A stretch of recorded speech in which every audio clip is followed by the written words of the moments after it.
Hey now, we are getting over, and I am the Silver King, Adam Silverstein, here to lead you through these hard times. With your AEW All In London Ultimate Preview Edition of your favorite professional wrestling podcast. That's right, Getting Over is back once again, and it is Thursday, so you know exactly what that means.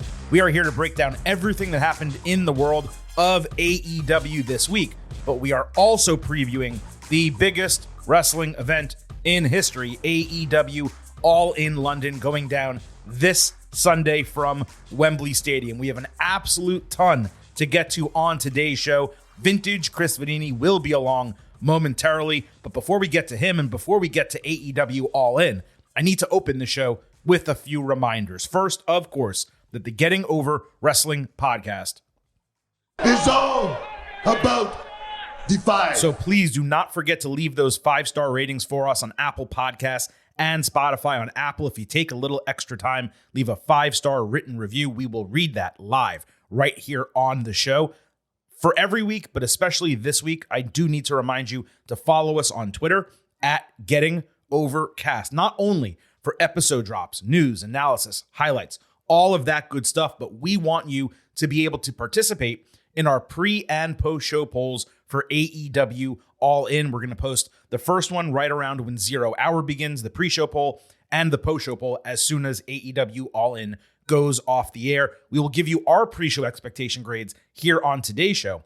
But for our AEW All In Instant Analysis podcast coming out Sunday as soon as that program goes off the air, we need your votes to determine your thoughts on the show and juxtapose those against mine and, of course, Chris's. So don't forget to follow us on Twitter at Getting Overcast for all of that. Please also remember, as we kick off this show, I happen to love the number 5. And I hope you do too, because for $5 a month, $50 for the entire year, you can become an official Getting Overhead. Please visit buymeacoffee.com/gettingover, sign up, and if you do, not only will you be supporting the show directly, but for that low price, you will get bonus audio, the fastest 5 minutes in professional wrestling recaps of Monday Night Raw, NXT, AEW Dynamite, and SmackDown.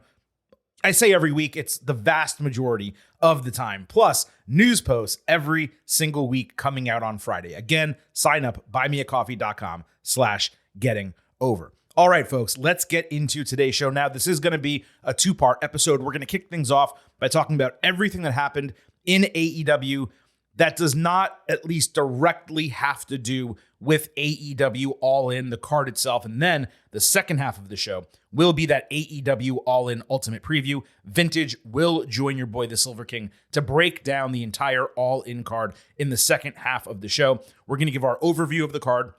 We're going to talk about every single match, what happened on TV leading into it, our predictions for those matches, what we think is going to happen with the storylines moving forward, and then at the end, we will give you our pre-show expectation grades for AEW All In. As I said, a loaded episode. I'm glad you're here. Stick with us through the entire thing as we talk about the biggest wrestling event in history. And yes, you're probably going to hear that about 30 times on this show because that's the gimmick I'm rolling with on this edition of the Getting Over Wrestling podcast. All right, let's get to AEW this week. Collision, I thought was solid. Not spectacular, definitely better than last week. Rampage, was fine and had one really good match, so it wasn't a total waste of time watching it.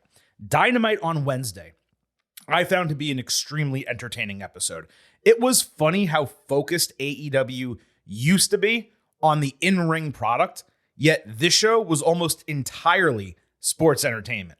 And it just goes to show that no matter whether you're WWE or you're AEW or you're New Japan or Impact or whatever, you need a mix of both to make wrestling exciting on a consistent basis. And the focus on the sports entertainment aspect of the entire deal probably made this AEW's best go-home show ever, or at least the go-home show where the most go-hominess occurred to actually build towards the pay-per-view.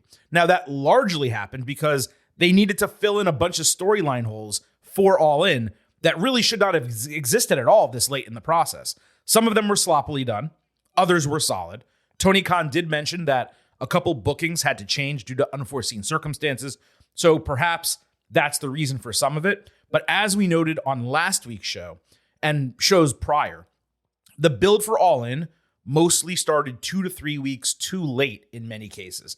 There shouldn't have been a need to do this much storytelling on a go-home show when those feuds and stories could have been established long ago. But again, what we got Wednesday was pretty damn entertaining, so there's really not much of a, let's say, complaint in that regard. So with that said, let's get into everything that happened across the 5 hours of AEW TV that, at least at the time, did not directly impact All In itself. And then, like I said, the second half of the show will be that AEW All In Ultimate Preview. If you are listening to us, closer to the weekend or even Sunday morning before All In begins, we will have a timestamp in the episode description so you can jump right to the AEW All In Ultimate Preview if you so choose. Let's kick things off, though, with the big match on Collision. It was the main event, Darby Allin against Christian Cage.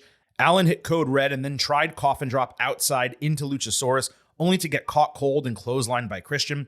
Then Darby hit a missile dropkick off the top rope with Christian sitting in a chair.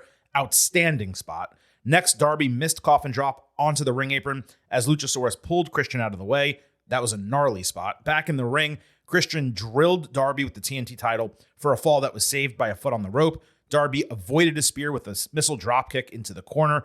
Christian came back with a sunset flip powerbomb and a clothesline spear. Moments later, Darby countered Killswitch with a jackknife cover for the 1-2-3 in 20 minutes. Of course, the heels attacked immediately after the bell. Luchasaurus chokeslammed Darby, and then he forced Tony Schiavone, I almost called him Tony Soprano, Tony Schiavone, to count the 1-2-3 for Christian, and then he raised his arm in victory. This was probably the most creative post-match attack that AEW has done, because at least it was something beyond the normal stuff we get 10 times a week across the two shows.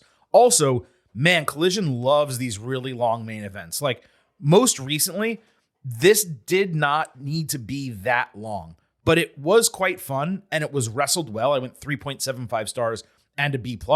Might have gone higher if it was shorter. This also continued the trend I've been talking about, and I'm going to mention this numerous times on today's episode alone, but I've been talking about it for weeks now. AEW has this tendency to protect wrestlers by having them lose with pinning combinations and just not letting guys hit finishers. So it's pinning combination or knockout instead of submission tap out or finisher pinfall victory. Look, that's way better than like disqualifications or roll-ups or any of that shit, but it is an obvious trend. And once you notice it, you realize very few people are actually being put over with victories because they all come in a somewhat cheap fashion protecting the loser. And it happens in a lot of cases where the loser really does not need to be protected. Here, it made sense. Darby and Christian Cage, that's fine. I think it happened with Darby and Brian Cage a week ago or 2 weeks ago, and it's just like, why are you protecting Brian Cage? Put Darby over. Like, it doesn't make any sense. It doesn't matter. So again, this was an example of it being smart, but previously and in other situations, it's unnecessary. We'll talk about that in a little bit. On Collision, Ricky Starks backstage was angry at Tony Schiavone for saying that he was suspended a month when it's actually 28 days. He also noted that half of his suspension is already over. Starks promised to bring chaos starting on the show, with Big Bill appearing next to him. Immediately after that, Starks got a vignette that looked straight out of the 90s with him just calling himself Absolute. Big Bill then squashed a jobber in 1 minute with a chokeslam as Starks played with his belt. After the bell, he had Bill set up the jobber and he whipped him with the belt. Was this the chaos that he promised, beating a jobber with a belt? I said last week that the wrestling-only suspension for Ricky was dumb, and the fact that it's now half over and there's only 2 weeks left, and then we have All Out next week, and I guess he's not going to be on the card because he's going to be suspended for it. And then is this the craziness that he promised, beating a jobber with a belt? It just makes the booking even worse. Don't get me wrong, Starks was great on the mic backstage. He was better on the mic last week. But to me, none of this meant anything. It didn't play for me. On Rampage, the match I was talking about, Rey Fenix against Commander, this was excellent, as one might expect. Fenix caught Commander with a cutter after a bunch of nonsensical flippy stuff. He also hit a tightrope PK and a rebound hook kick. Commander came back with a springboard Canadian Destroyer and tightrope shooting star press. Really sick shit there. Then he missed a 450 with Fenix hitting a cradle tombstone pile driver in a great false finish. Phoenix immediately came back with a spinning musclebuster driver for the win. Tremendous bell to bell. The only problem was there was no match story or reason for it happening. Definitely a worthy watch, 4 stars, A-. On Collision, Dalton Castle fought Jay White. Castle hit a deadlift German suplex and took care of Bullet Club with the boys at ringside. Then he countered out of Blade Runner, only Ida Uranagi. White eventually hit Blade Runner for the win. It was a nice showcase for White, but another match that happened for no reason with an opponent from outside the normal AEW roster. On Collision, the Iron Savages fought Juice Robinson and the Guns in a trios match. The introduction of these faces was insanely chaotic. There was a dude on the mic just screaming their names and slogans over and over again. The heels won this totally unnecessary match after Juice hit a leg lariat and a sit-out DDT or something like that. I need to see that move again. It was tough to kind of contextualize it. Nothing to say about this really, but I will admit the Iron Savage's gimmick, it was so ridiculous that it came across like a less funny version of Heavy Machinery. On Rampage, the ROH Tag Team titles were on the line. Aussie Open against Ethan Page and Isaiah Cassidy. Cassidy ate stereo lariats and the finisher for the title retention. Then the heels cut a promo saying MJF won't hit the kangaroo kick, which I cannot believe is a storyline point. No problem with this match happening as a showcase for Aussie Open ahead of All In, but there was no reason for it to be a title match, and they ended up having another one on Dynamite, which had no reason to be a title match either. It's also just sad to see like Ethan Page be used in this way. He is so much more talented than this. The Hardys later cut a tape promo from home. They somehow already knew Aussie Open won the match, despite the fact that it was a tape promo. They challenged for the tag team titles on Dynamite, which is what I just mentioned. And again, why would Aussie Open defend them 4 days before All In against the Hardys of all people? Nonsensical. More on that later. On Collision, Jose recorded a call from Roosh saying he wanted the entire group in Mexico because they were failing and needed to have their attitudes adjusted. So Preston Vance showed up. He got drunk. 2 guys were kidnapped with bags over their heads. They got thrown into a van. It sure as hell seemed like exactly like the Legado del Fantasma gimmick, but let's see what transpires here. On Collision, Willow Nightingale fought Diamante. Mercedes Martinez came down after a few minutes. Diamante hit sliced bread when Martinez distracted talking shit. Chris Statlander ran down to take her out on the ramp. Willow then pounced Diamante and won with Dr. Bomb. This got good time at 11 minutes, solid work, and it actually had storyline development for the TBS title. Wow, can you imagine? Look what happens when just a little bit of effort is put into creative for the women. You get something nice like this. On Dynamite, Sky Blue fought Ruby Soho. Decent action both ways. Soho hit No Future and then Destination Unknown for the win. Honestly, both of them came into this match needing a victory. They've basically been losing everything, but Ruby probably needed it a little bit more as a veteran and a notable talent who's part of a group whose other 2 members are challenging for a title at the biggest wrestling event ever, and she's, of course, not. She also did the discount double check motion like after the bell for a title, but she wasn't talking about them. So now she wants the title, but they're in the match. It seemed unnecessary for her to do that. It was very strange. On Collision, Powerhouse Hobbs fought a jobber, and of course he won in 2 minutes with the Spinebuster. Then he did Game Over to kind of goad Miro. So Miro appeared on the big screen saying he's pushed aside his book and his God, and his redemption will piss on Hobbs' cold, dead body. Look, Miro had some momentum when he shifted to this Redeemer gimmick like a couple years ago, but now, for me, it is an absolute total eye roll. Every promo is identical. It means nothing. He's never actually on television. Look, I am never going to complain about a match like this. Big meaty man slapping meat. That's what I want.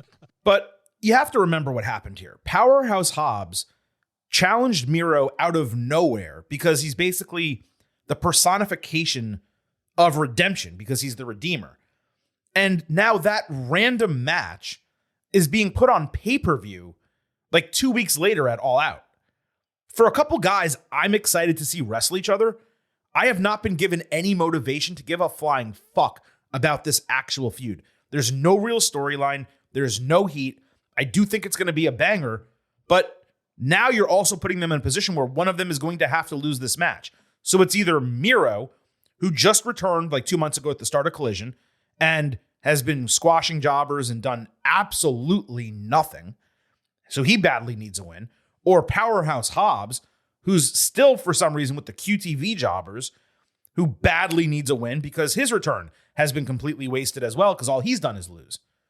One of them is going to have to lose here. Now, I guess they could do something where QTV tries to help Hobbs and, screws him, and then he actually starts feuding with them and breaks away. But is that really like an exciting storyline for Hobbs? And then what does Miro do after he beats Hobbs? Like, is he going to go after CM Punk's fake title? It's very weird what's going on right now. And then on top of this, Andrade El Idolo has been completely missing ever since he won that match against Buddy Matthews for his mask. So we're kind of back where we were with Miro and Andrade. And, despite there being 2 more hours of television. On Rampage, Sammy Guevara fought a jobber. He won in 90 seconds with GTH. I have no idea why this was on TV.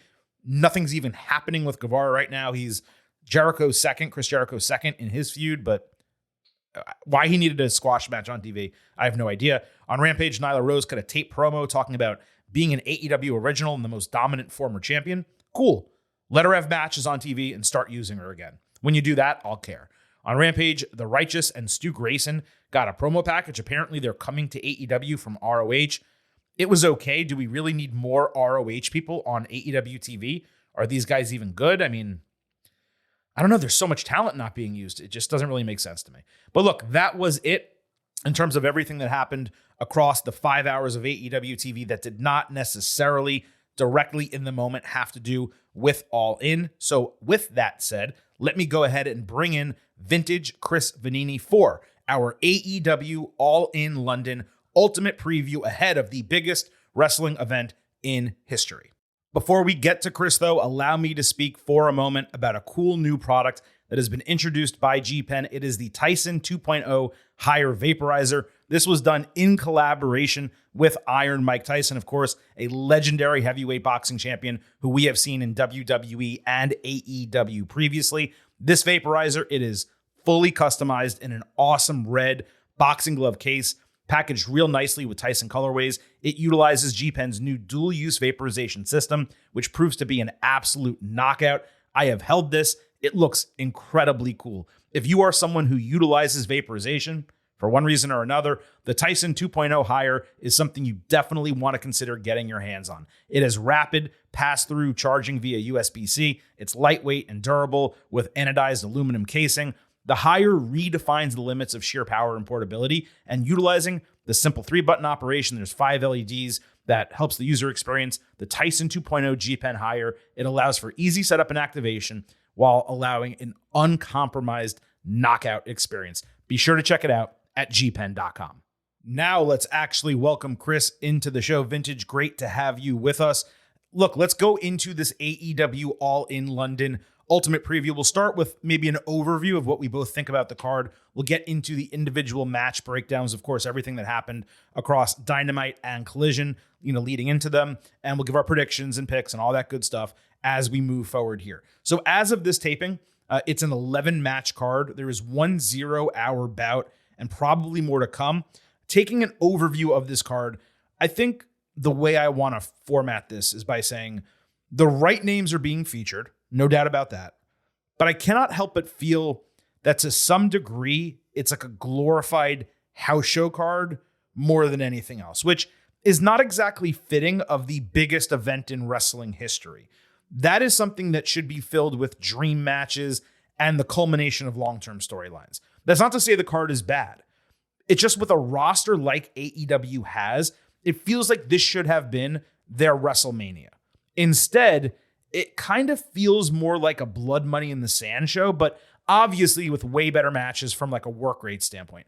And to be fair, the storytelling of this, even despite all the criticism it's received, and there will be praise and criticism coming up later on the show, the storytelling has been way better than what we would get from those early Blood Money shows from WWE. The recent ones, though, obviously have been a little bit better. Some of the multi-man matches, they make sense, but there's too many of them. A couple of the matches are must-see, but I would say not enough matches are must-see. There's 40 people on the card. 4 of them are women. Then you look at the matches themselves. MJF Cole, it really stands out as by far the best-built match on this entire show. It's going to be tremendous, both from an in-ring standpoint and a storytelling standpoint, too. But I don't really care at all about CM Punk Samoa Joe, and I consider the Real World Championship deal ridiculous. There's no heat whatsoever for Young Bucks FTR, which is wild for what's basically a rubber match between them. The hope needs to be that Will Ospreay is going to carry Chris Jericho.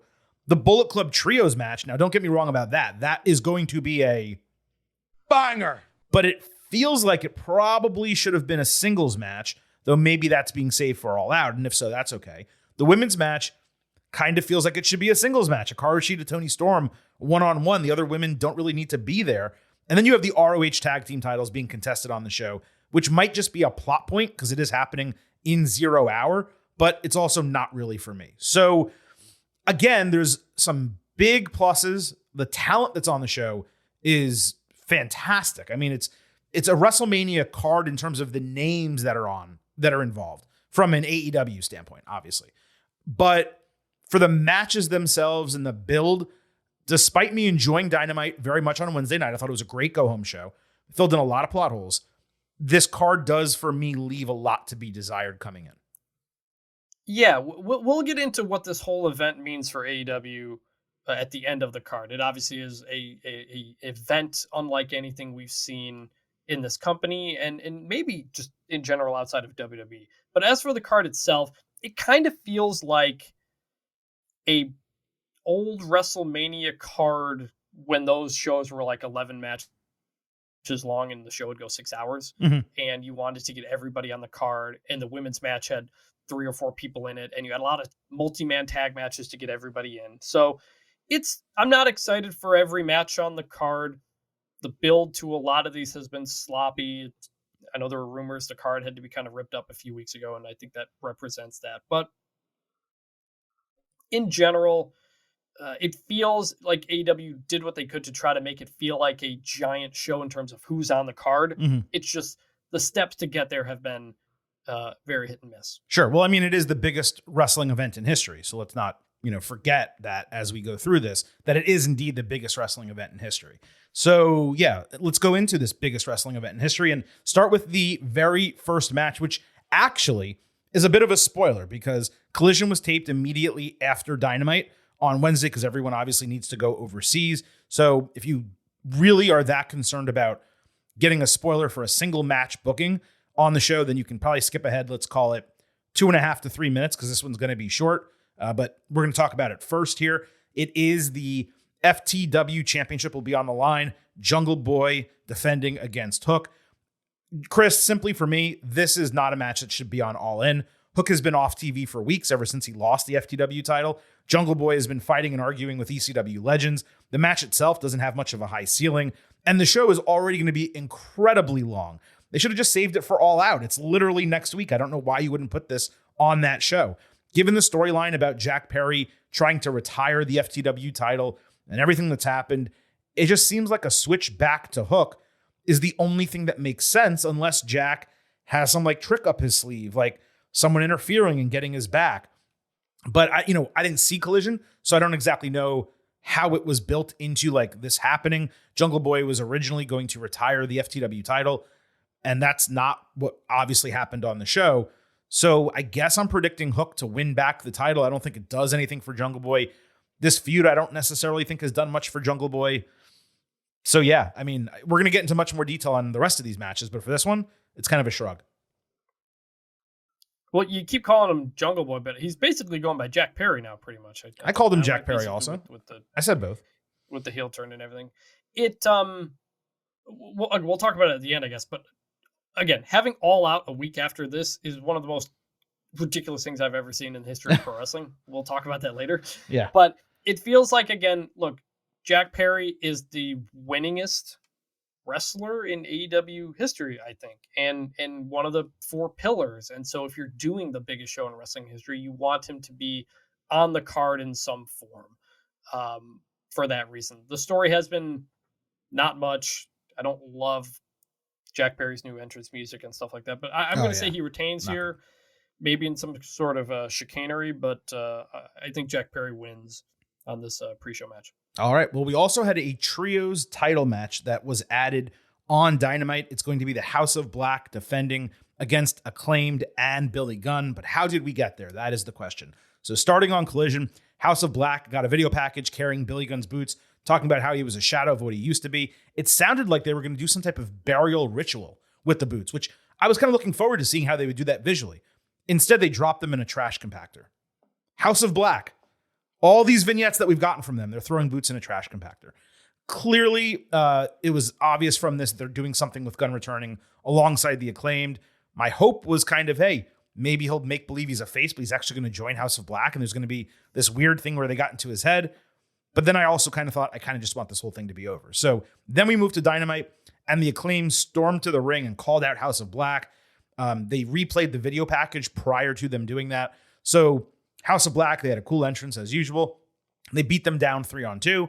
Obviously, Gunn returned, scared them all off. He grabbed the mic and said he was angry that they destroyed his boots and tried to ruin his legacy by destroying his boots. Then Billy said that it would be all or nothing at All In, with him fighting not as Daddy Ass, but as Badass Billy Gunn, in what I thought they were going to announce would be a career versus titles match, but that was never specified. So I just want to be clear. Billy's promo was fantastic. The storyline and execution of it, though, to me, it's really stupid. There's nothing about it that I've actually liked, though. Look, the fans love the Acclaimed, and they are completely buying into it. And that's fine. It remains ridiculous that this has been a 3-match series with Acclaimed being easily defeated the first 2 times, especially since House of Black, by the way, is a great set of trios champions that has no reason whatsoever to drop these titles. Yet this setup is such that a title change feels necessary if they're going to complete the story and get a huge pop in London. Otherwise, what is the point of doing this entire thing? I mean, Billy is nearly 60. He's 59 years old. Retirement makes sense. I guess he could retire at Wembley Stadium, and that would be an incredibly notable moment where everyone's serenading him on the way out. But they didn't make it career versus title as a stipulation. Had they done that, maybe that would have been plausible. They're going to need some title changes on the show. I don't know that there's going to be a lot of them. This one, to me, Chris, seems like an obvious opportunity to change the titles.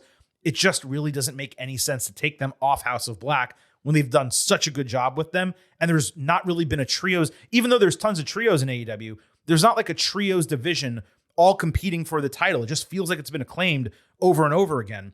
And it's also really going to suck to see Buddy Matthews take the fall to Billy Gunn here. But that is my prediction. The Acclaimed, Billy Gunn, they walk out as your AEW trios champions.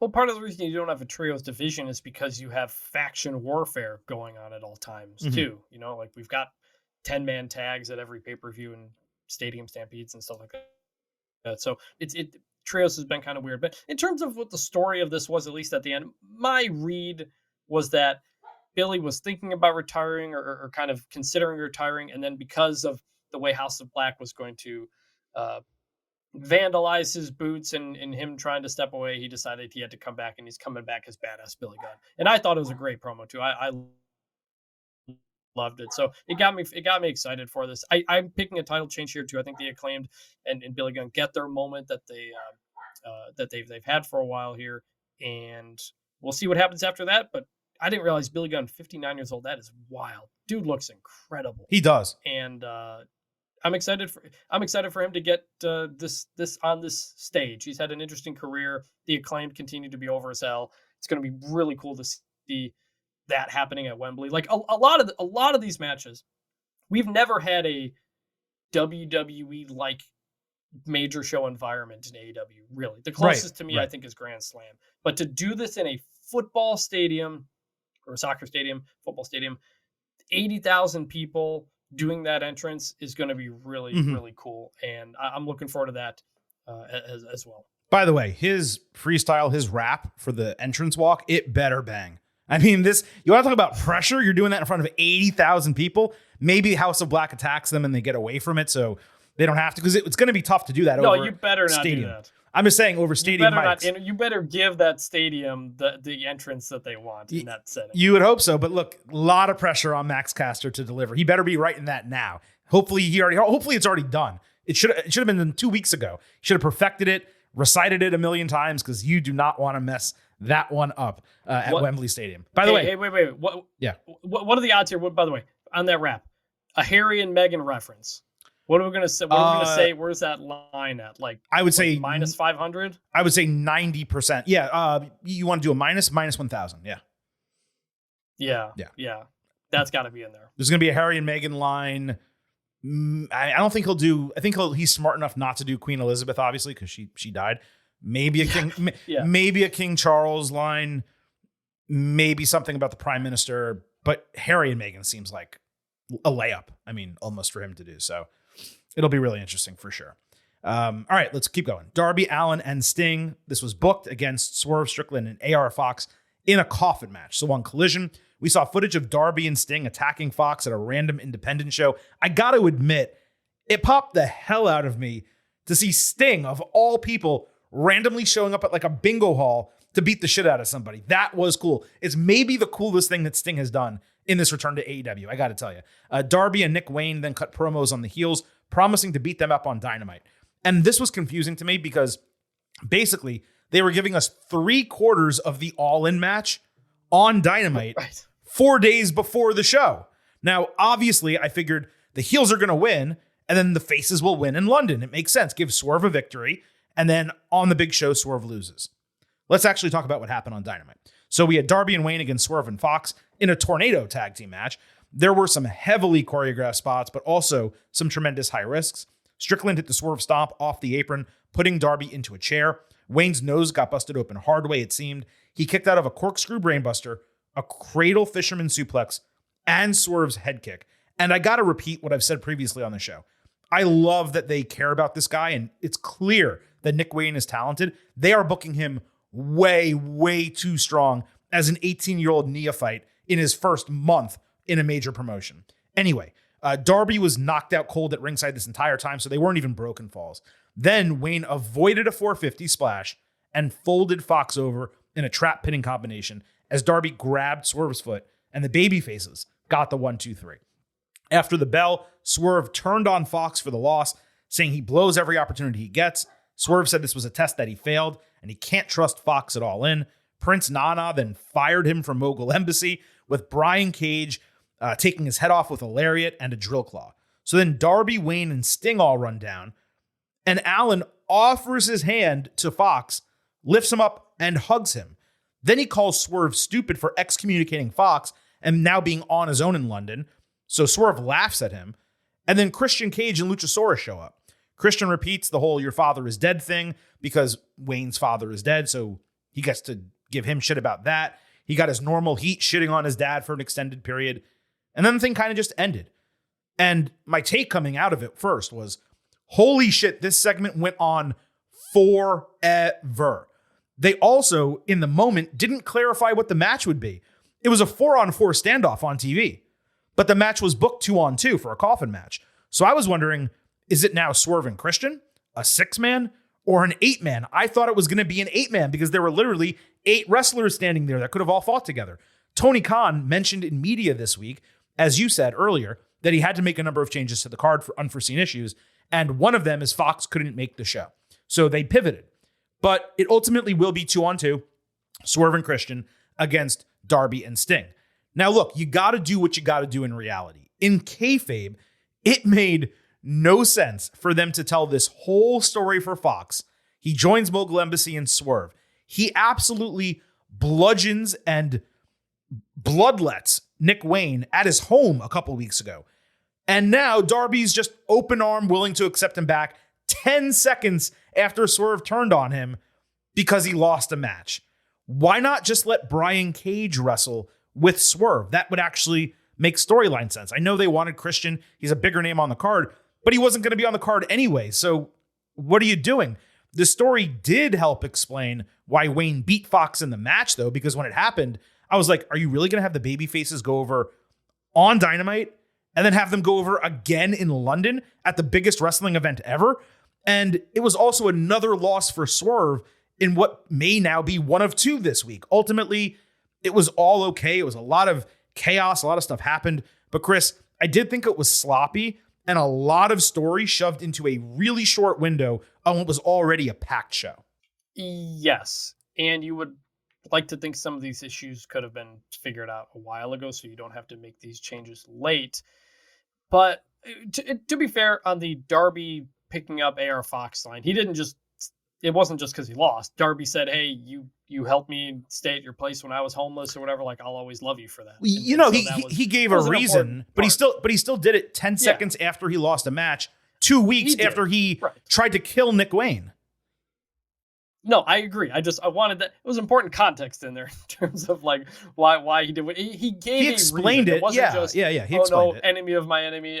So they tried to explain it, but you're right. I thought this would just be Swerve, Brian Cage, and then because if you do that, then you don't need to turn on AR Fox. You don't need to throw away the story you've been doing for the last but exactly. You didn't need to throw that in out. This would have been a nice thing to do, like at All Out or a couple weeks from now, to take that story to the next level when AR Fox switches sides after something, to throw it in on the go home show, and he's not even involved in the match. It felt like a short-term decision just to get, I don't even know. Like, Christian had nothing to do with this either. Like, you could have just put Christian in a different way. I hate what they did. I just think they rushed it, and it was kind of sloppy because of that. In terms of picking this match, Chris, so we have Darby scheduled against Luchasaurus for the TNT title at All Out, and we had the baby faces winning on the go home show. Now, I know AEW is not WWE where you just automatically assume the opposite is going to happen. But coming into this match, I mean, because it is all in London and it's the biggest wrestling event ever, you really think Sting needs to win the match. And you want the babyface to win as well. You want Darby to win. But I kind of look at it and I'm like, well, it would make a lot more sense if Swerve and Christian won and they beat the shit out of Darby and they put him in the coffin. Then he gets his redemption next week at All Out. So like the booker in me, like the person in my head is saying, well, if I was booking it, Swerve and Christian would win. And that is what makes all the sense in the world. Darby gets his win back next week and he's TNT champion. And what happened with Swerve doesn't really matter anymore. But because it is all in London and the biggest wrestling event in history, I have to pick Darby and Sting. I just think it's going to be a fan service type of match. And I'm not saying that's bad. Sting winning in front of 80,000 people, it's a really good idea. But that is ultimately going to be my prediction. Yeah, I'm going Darby Sting here as well. Sting, you give him this last big moment in his career. I kind of wondered, months ago, if this might be Sting's last match or do something like that. Doesn't appear that's the case. But yeah, I think the baby faces win here. You give Sting a moment. Everyone's going to want to cheer him. Simple stuff. You can figure it out from there. And I think, even though Swerve lost on Dynamite, the idea was the heels got more heat because of what they did to AR Fox. Right. So going in, you're like, all right, I want to see Swerve lose, and so I think that's what happens. Let's go to the Stadium Stampede match. Now, it was originally booked as Eddie Kingston, Orange Cassidy, Best Friends, and Penta El Zero M, plus one teammate to be announced against Blackpool Combat Club and 3 teammates to be announced. Let's talk about what happened on Dynamite. So first we had Phoenix against Jon Moxley. Mox tore at Phoenix's mask and stomped him on the bottom of the ramp. He focused on the head for the rest of the match, hit a spike pile driver later. At this point, Shivani told us what was a one-sided beatdown was an incredible match. It wasn't. Ironically, though, once he said that, it became an incredible match. Phoenix rolled through a rear naked choke with a double stomp. He had a cutter plus a frog splash. Mox bit Phoenix's face on top of the top rope, falling with an avalanche Death Rider in a false finish. So Mox immediately locked in the rear naked choke for the knockout win. BCC attacked immediately after the bell, cranking Phoenix's neck back with a crowbar while holding another, threatening to hit him in the head with it. So Santana and Ortiz returned, attacking Pentagon and Kingston as the faces were trying to save Phoenix. BCC seemingly hit Phoenix over the head with a crowbar. It was off camera. AEW producers missed the shot. Best Friends ran down. They did a full injury cell with a stretcher for Phoenix. Kingston later refused to let Renee interview him because of her husband. And I thought it was a good cherry on top of the entire thing. Eddie just being so pissed off at Renee for something that was obviously out of her control. He's like the rated R version of PG-13 Kevin Owens, kind of. At least he was in this moment. First, this match was excellent. 4 stars, A-. Kicking out of the Avalanche Death Rider was absolutely ridiculous for a non-title TV match. And as we've talked about all show, I mentioned it earlier. Told you I've been talking about this for weeks. It's another instance of AEW doing a finish that avoids a talent getting pinned by a finisher or tapping out. There would have been absolutely no harm whatsoever in Phoenix getting pinned by a super version of Mox's finisher, which was it's a head move after the head was focused on all match and stomped outside early in the match. That's totally fine. You don't need to get him knocked out after the fact. Now, in terms of the injury angle, it was to write off Phoenix for All In because he has a visa issue and is not going to be allowed into London. So I thought it was successful in that regard, especially having it come after he did look incredible in the ring, first on Rampage and again on Dynamite. Lots of sympathy here for him when he comes back. The key is going to be whether AEW takes advantage of that when he comes back, or they just put him with Penta and they do their thing and there's no titles, there's no nothing. He would be a great international or TNT champion. Phoenix would be. Then we have the Santana and Ortiz return. Them coming back together was a shocker. All reports were that they were totally on the outs. They hate each other. They can't stand each other, and they would not be coming back as a team. So having them both return as heels against Kingston, that was interesting. It's actually even more surprising given their history, because I figured if anything, Ortiz would side with BCC as Kingston attacked him, you'll remember, months ago, and then Santana would maybe go to the faces. That could have made sense. But I guessed their hatred of best friends, PNP, won out in the end, because that's a long-term feud. But it would have been interesting to see one of them on each team. I think that would have been cool. So instead of 6 versus 6, as scheduled, Stadium Stampede instead is going to be 5 versus 5. Overall, it was a really hot build to a match that was heavily thrown together last week. And I liked very much what we got on Dynamite. It was way better of a transition to make a change out of Phoenix than the previous match that we just talked about was to make a transition away from AR Fox.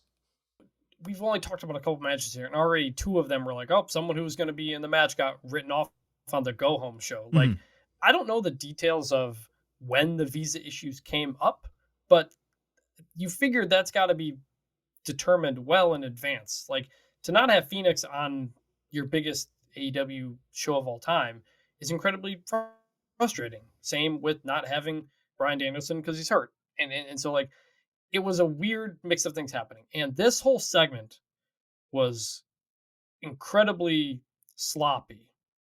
For one, like you said, the crowbar hit. We missed it. You know, we didn't see it. That was the whole point of the thing, you know, that he's hurt. We just completely miss it. Santana and Ortiz returning one after the other. Like, one got music, one didn't. They didn't make it clear. Like, he runs out and he turns around back to the camera. So you have to, like, wait, is that who I thought it was? Then you've got music hitting. Commentary's trying to explain who it is. It was just so rushed. And it's like, if you're bringing back Santana and Ortiz, guys who have been with your company since the beginning, guys who fans thought weren't coming back, make it a big moment. Make it a big entrance or something, or give them a promo, or like, just like, it was just like, nope, they just ran out and they're here, they're getting in a scuffle, and now they're in the biggest show of all time. And it's like, what? I have so many questions, like you just laid out, in terms of why they're together and what happened and everything like that. Just, it felt so rushed and sloppy from a production standpoint, which is so often the issue with AEW in these big moments, is that they don't hit it right. And so ultimately, like, this match is going to be ridiculous. It always was. It's a Stadium Stampede, and I'm sure I'll have a lot of fun with it. I'm very curious how this is going to work in a full football stadium. I'm honestly really excited to see it. But what we got on Dynamite was just bizarre and felt like another missed opportunity to really make a moment going into this match, and they didn't do it. It makes me wonder whether the plan initially was for them to return at Wembley Stadium. Like, for example, you know, who are your partners going to be? They come out, then the match gets started. Let's also not forget that large portions of Stadium Stampede do get taped ahead of time, because it does happen usually in the bowels of the stadium and in other areas. It's not just going to be around the ringside area. So it kind of made me believe like that is how they were planning to do their return. If not, and if they were always planned to return on the Go Home Dynamite, then it really does make me believe that there might be some surprises at All In of named, you know, wrestlers showing up, people who are not signed to WWE, but could debut in AEW. And there's really 2 names that come to the top of my mind for that. I know we're jumping ahead a little bit, but I just want to mention it since we're talking about their return. One, I mean, as unbelievable as it sounds, would be Goldberg, right? Maybe MJF retains in the main event and they do like a Jewish thing where, you know, I mean, I don't know. They both, I'm just saying MJF talks about it all the time and Goldberg shows up and it's just a big moment on the show. And then we on Dynamite, you know, hey, I've heard you talking about how you're this and you're that. Well, you have to get through me. And like they put MJF over Goldberg either at All Out or the next pay-per-view. I don't know. I don't really know that Goldberg makes sense. I got to be honest with you. Just one name that's in my head. The other name is Mercedes Moné, who has been radio silent since she injured her ankle when she was supposed to win the NJPW Strong Women's title. We haven't heard shit from her at all. You know, I don't think she's cleared yet, but you don't need to be cleared to walk out of a ramp and challenge, you know, whoever ends up winning or retaining the AEW Women's Championship. You build that for the next major show, not All Out, but whatever they do, their next quarterly pay-per-view. So there are options. There could be no returns and no debuts, but it just felt like if you're going to do this on the go home, then there's probably a reason for that because you have something on the main show. So I just wanted to put that out there before we went ahead and picked this match. In terms of picking the match, though, Chris, look, it's interesting. Blackpool Combat Club, Santana and Ortiz, that's a lot of violence there. And on the other side, you have Eddie Kingston, who, I mean, is incredible. And the guy just does not get... people have been praising him a lot over the last, let's say, 2 years. He still doesn't get enough credit for how great he is as a storyteller, how great he is on the mic, the passion, the way he just treats everything like it's real.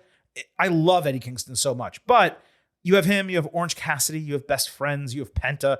I mean, Chuck or Trent, they can take the fall. Like, they can lose the match. And you have Blackpool Combat Club coming off losing Blood and Guts to the Elite. They kind of need a kick in the ass a little bit. So I think it's a great opportunity to have heels win. And it's heels that would largely be cheered because they're fan favorites. So I have Blackpool Combat Club, that team of 5, winning Stadium Stampede. I have Blackpool Combat Club winning as well, perhaps with a Bryan Danielson interference of some kind. It's actually pretty funny. I saw a quote going around from Eddie King. It was Jim Raw. No, it was Tony Schiavone telling a story about Terry Funk. And Tony had said on Dynamite or something that Bryan Danielson might be the greatest wrestler of all time. And as Tony told the story, Eddie Kingston texted him and a bunch of people like, "No, you fucking idiots. Terry Funk is the greatest of all time." And so like, I was just thinking back to that with Eddie Kingston and Bryan Danielson and things you can do here. Eddie Kingston, you're right. He is somebody who should be on Dynamite cutting a promo every single week. I mean, one of my biggest issues with AEW in general is that, like we said, nothing gets to breathe. Everything is just rushed. When you have Moxley, Kingston, all these guys, just give them a mic for 5-10 minutes, let them go, and just really add a lot of tension to a lot of it, instead of someone hits somebody with a crowbar and there's a mass of people at the end of Dynamite and this is our new match. So I am looking forward to this. I think it's going to be complete, and I'm curious what kind of soccer type things they maybe fit into it, doing it at Wembley Stadium. But I am going with BCC and Santana and Ortiz. All right, let's move to the trios match. Kenny Omega, Hangman Page, and Kota Ibushi, the Golden Elite, against Konosuke Takeshita, Jay White, and Juice Robinson, Bullet Club Gold, obviously, plus Takeshita. On Collision, White cut a promo on Omega saying the Elite have deceived the world to think that they are the best of Bullet Club, when it's actually Bullet Club Gold that's on top. Juice then cut a manic promo about attacking Omega. His talking style, it's growing on me, but it is kind of grating, I will say. I said this last week, but while this is an appropriate storyline for a show like All In, the match feels way too rushed and random, given how prominent of a feud it could have been with a more significant build, if that makes sense. So then we go to Dynamite, and we had the Elite, including the Young Bucks, against Juice and the Guns. This opened the show, but the match never started because the Elite attacked the heels on the ramp. Juice at one point threw a haymaker at Rick Knox in what I can only consider to be a babyface turn and one of the greatest moments in AEW history. I mean, it was incredible. I loved it. I popped so freaking hard. I stood up when he did that. It was incredible. Maybe the best moment of the entire show. The Guns then hit 310 to Yuma on one of the Jacksons. Then Omega countered White and drilled him with a V-trigger. Takeshita eventually came in to give the heels an advantage. FTR came out and evened the sides. Takeshita escaped One-Winged Angel, and that ended the extended segment. This was hot, no doubt. And I preferred it to the booked trios match that was scheduled to start Dynamite. It also gave additional build to Omega Takeshita, which I have to presume, based on all of this booking, we're going to get the 6-man here at All In. And then I hope we're going to get Omega Takeshita one-on-one at All Out, because all you need is 1 week of build. That is a legitimate storyline that's already been created. And that does give you a really interesting option when you're guessing who's going to win this match, because normally you would just say, oh, well, clearly it's going to be the baby faces. It's Omega, it's Ibushi, and it's Hangman, like the 3 most over guys that they have. 2 of the most over guys that they have, Omega and Page, and a freelancer in Ibushi, who is a huge fan favorite. But then if you consider that the fact that, White and Robinson have basically lost everything of decency that they've been involved in, and Takeshita really shouldn't be losing to Omega before he actually loses to Omega one-on-one, I kind of look at this and say, Chris, is there a real case for the heels winning this match? I think there is. I think there is, unless you think Takeshita beats Omega, which I think is very possible as well. You want to get a guy to that level. Personally, Takeshita doesn't really do anything for me, but I know he's a very big part of this. But you're right. This idea of the Golden Elite, the ex-Bullet Club people versus Bullet Club Gold is like a great story you could have told over like a period of time and gotten a lot of things involved in that. And coincidentally, at the same time, we've got Finn Balor and Cody feuding over in WWE. But I'm going to go with the faces here. I think you want Kenny Omega as a winner on your biggest show ever. But then I think even a week later, we could do Takeshita Omega at All Out, and Takeshita gets the singles win. So that's my pick. Also, by the way, the Guns entrance, which is awesome. Juice Robinson being a part of that makes it even better. Like, I love that entrance. It is a top 5 entrance in all of wrestling right now. It's so cool.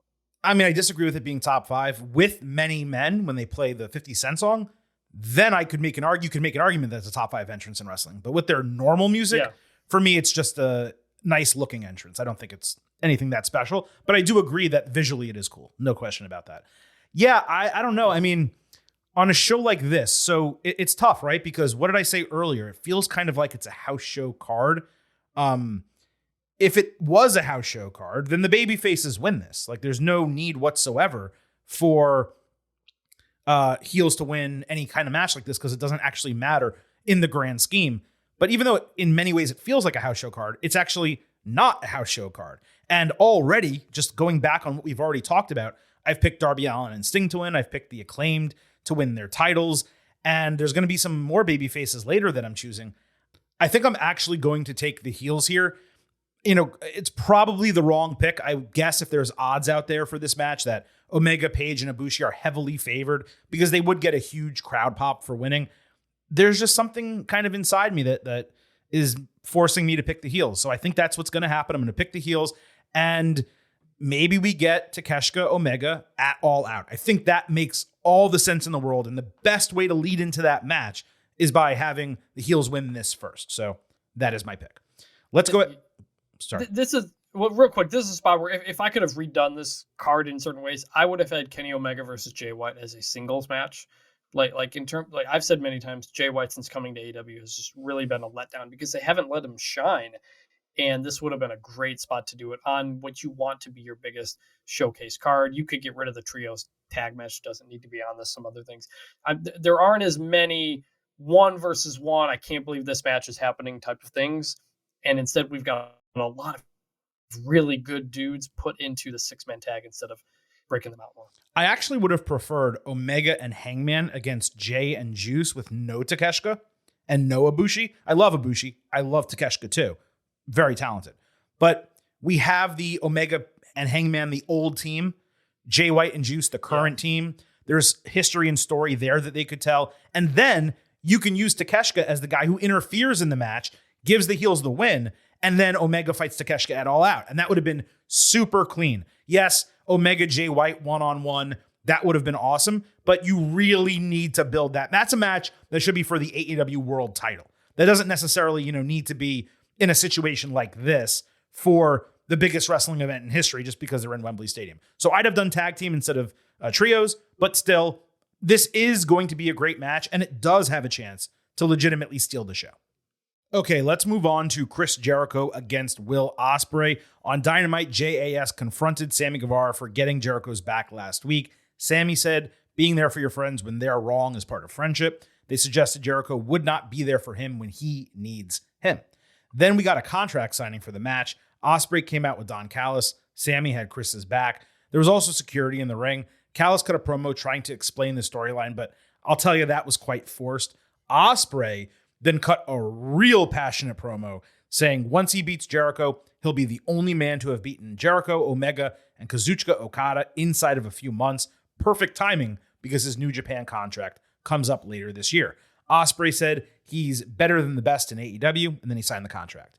Jericho took credit for Ospreay's career, saying he convinced him to tone down his style so he didn't end up like his idol Dynamite Kid.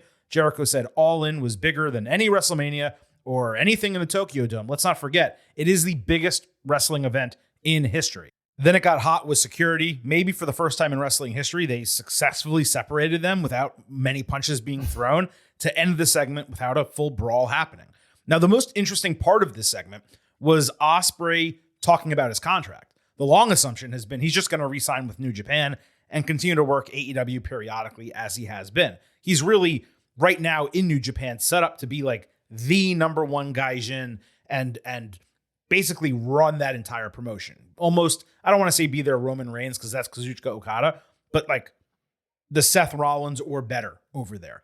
But mentioning his contract on AEW TV, though he did look into the camera, so it's possible he was talking to New Japan and kayfabe, but then calling out guys like Bryan Danielson and CM Punk makes me think it's possible that maybe they worked something out and he's going to do a 50-50 contract or a 75-25, something more than being a New Japan talent who also does some dates with AEW. And if that does happen, I mean, that'd be massive for AEW because Ospreay's basically the best wrestler in the world right now. He's in that top 5 conversation along with Kazuchika Okada, Bryan Danielson, Kenny Omega.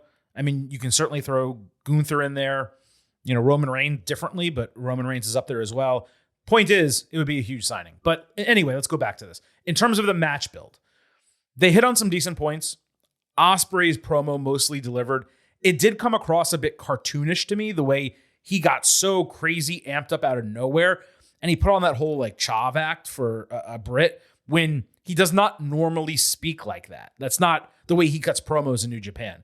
Jericho's promo also felt really, really try hard, especially because he repeated himself a few times.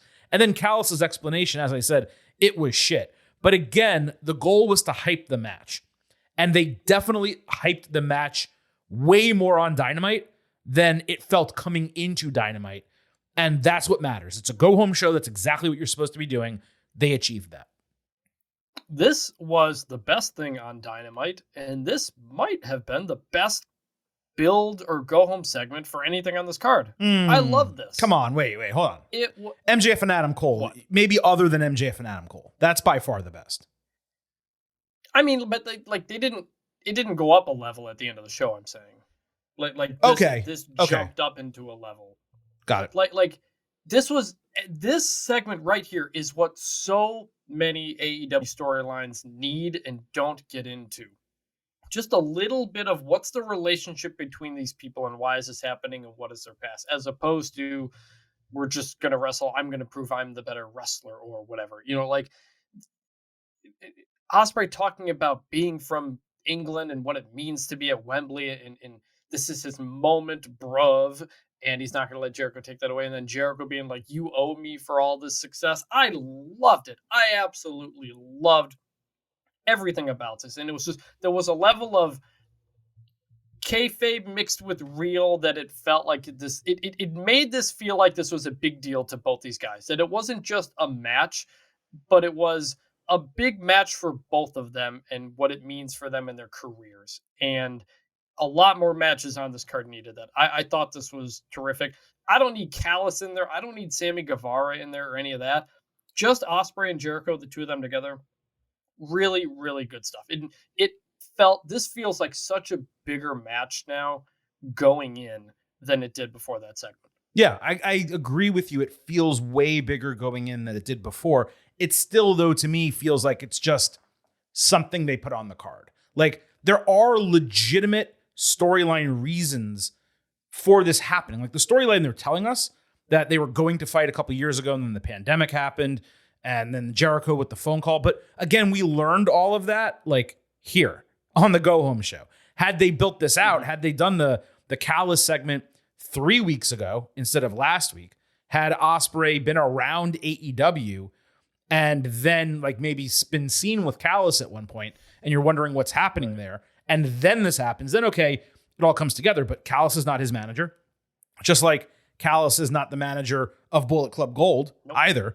So they just used Callis as a way to like make these two storylines come together for this show when otherwise he wasn't really needed for it. Now, don't get me wrong. They did tell a long story with Jericho and Callis. No doubt about that. But Ospreay was not part of that. And there was no part during that where Callis said, hey, Chris, you're getting older. You should tone it down. And Chris is like, I did tell Will Ospreay to tone it down. Maybe I should take my own advice. And then you play into it. Like, they could have done so many things to connect this, but they ultimately just did it. Now, in terms of a prediction, let me just state this very clearly. There's a lot of things that can happen on All In. The one thing that should not, under any circumstances, happen on this show is Chris Jericho beating Will Ospreay. I will lose my fucking mind. So I have to believe Tony Khan is smart enough to know that. It's Ospreay. It's London. I mean, it's his home country. I don't know if it's his hometown. I'd have to check. But that's his spot. It's Wembley Stadium. He's the younger guy. He is obviously the much higher ceiling. In present day, Jericho is already a Hall of Famer and a legend. This is the spot where Ospreay should be going over Jericho to huge fanfare and one of the biggest responses, maybe the biggest response, just because he is a Brit. But on the entire All In card, this has a chance to be a big moment. I don't think the match is going to be good. We've seen Jericho recently against Adam Cole and some others where it really doesn't work. Their Falls Count Anywhere was good, but the in-ring stuff with Jericho, it's just falling off a cliff. It's understandable. The guy's getting older. But Ospreay could definitely carry him to a great match here. And it could, I don't think it's going to steal the show, but it could be a bright spot. But Ospreay winning in Wembley Stadium, that's going to be a career moment for him, especially beating a legend like Chris Jericho. So, yeah, that's my pick, Will Ospreay. I looked it up. Ospreay is from a town called Havering at Bower, which is in the outlying settlements of Greater London. Okay. So suburbs or something. Pretty close. Yeah. Cool. I don't expect this to be a great match, but I do expect it to be a great moment. And the one thing with WWE is they always try to get the moments right.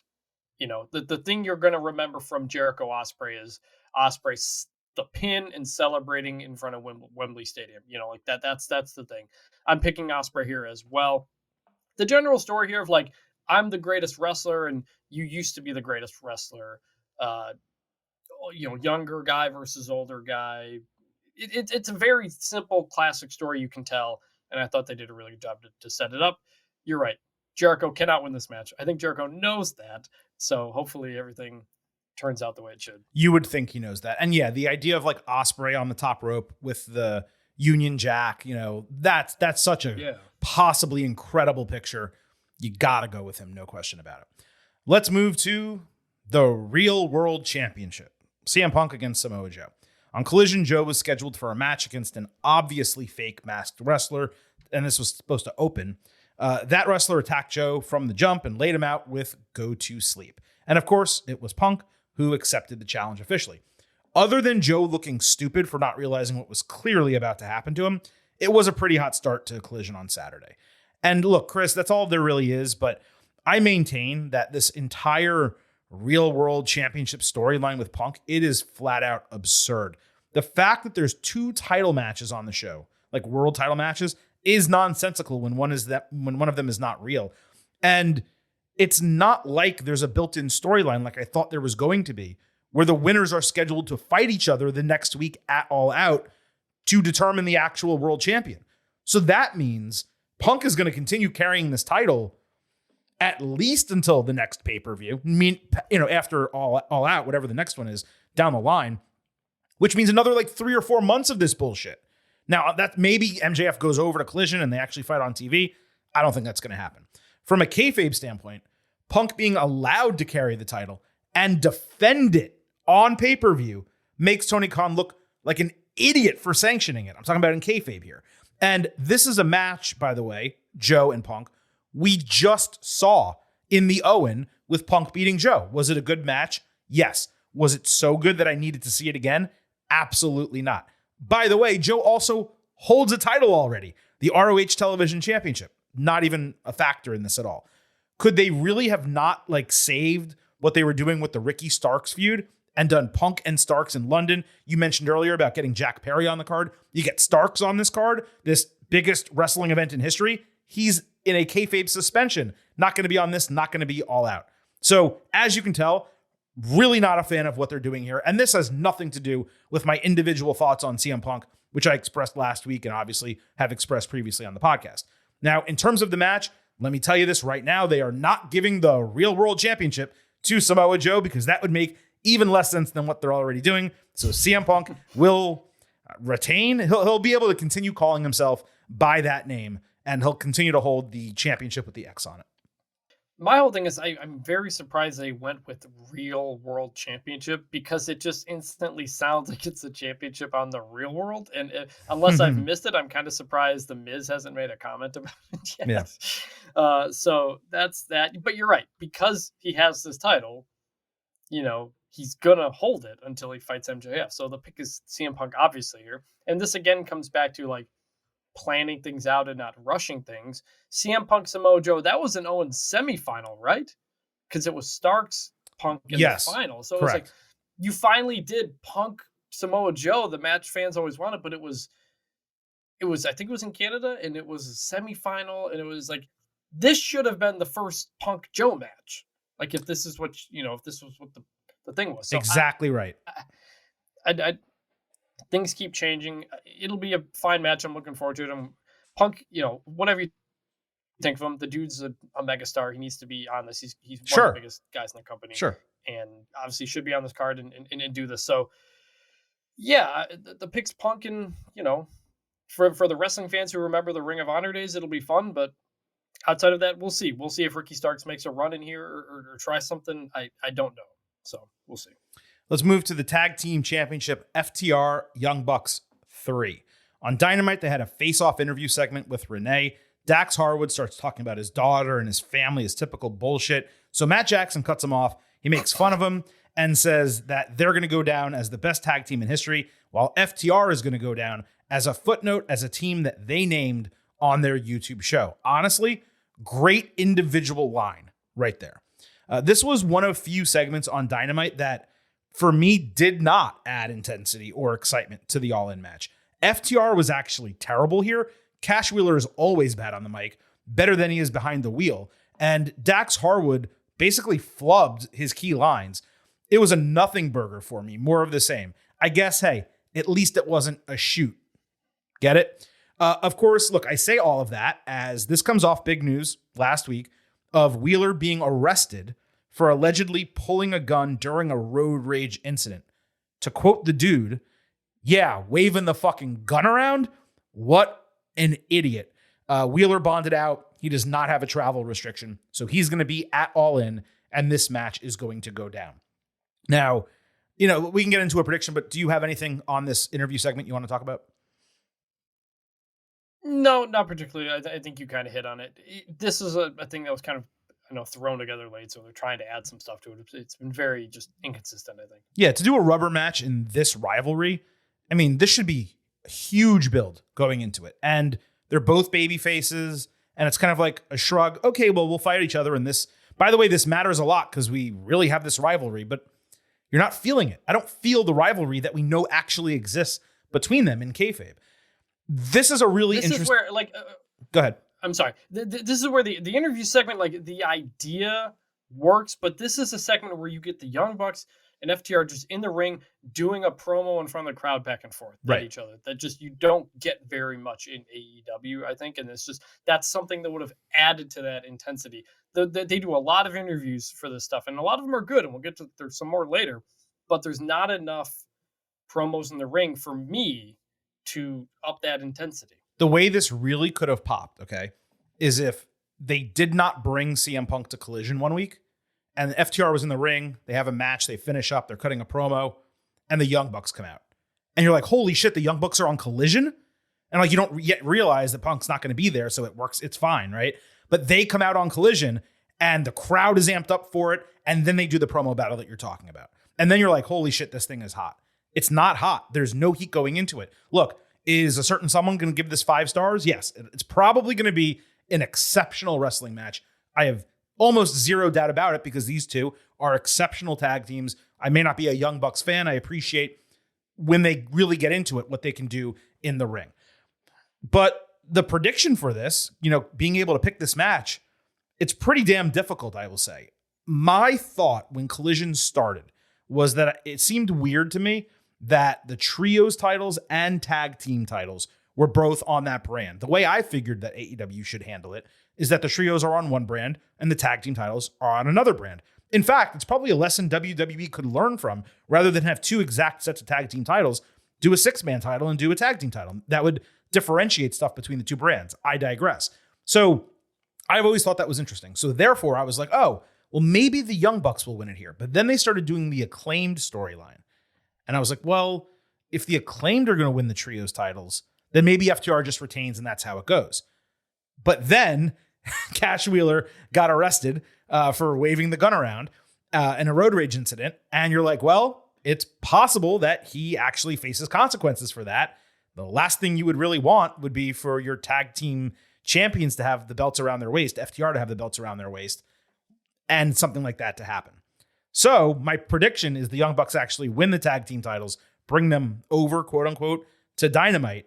But the unfortunate part about this is I actually don't care who wins. And there's some matches where I care. Clearly, I really cared that Ospreay wins that match. Clearly, what's another one I'm trying to think of? Blackpool Combat Club. I said they absolutely need to win that match. No question about it. Here, it's like, all right, I'm going to get a good match. It'll pop the fans. But does the winning team matter? Not based on current storylines. No, it doesn't. That's a good point. It doesn't feel like a championship feud. It just feels like we're 2 of the best. Let's do it again type of feud. Mm-hmm. And your point about taking the belts over and whatnot, it is weird. Like if the Young Bucks win, you're not going to have the tag team championships on Collision, So mm-hmm. I don't, unless MJF and Cole win the ROH titles and those potentially spend some time over there, but MJF's usually on Dynamite too. So I'm not sure about all of that, but again, with this being the big show, I think we get a lot of moments here that highlight the AEW foundational pieces, the pillars and whatnot. And those are a lot of the guys standing tall at the end. That includes Kenny Omega and maybe Hangman Adam Page standing tall, winning their match. That's Moxley standing tall for Blackpool Combat Club, winning theirs. Mm-hmm. That's Jack Perry beating Hook. And that is the Young Bucks beating FTR here as well. Now, they could win the titles and then immediately lose them. We've seen that before. Right. So I think it's all on the table here. I think in this moment, this will be, theoretically, this is the biggest match of the Young Bucks' career. Legendary tag team. They will have never been on a stage like this before. Mm-hmm. And I think, you want them to have that moment on a scene like that.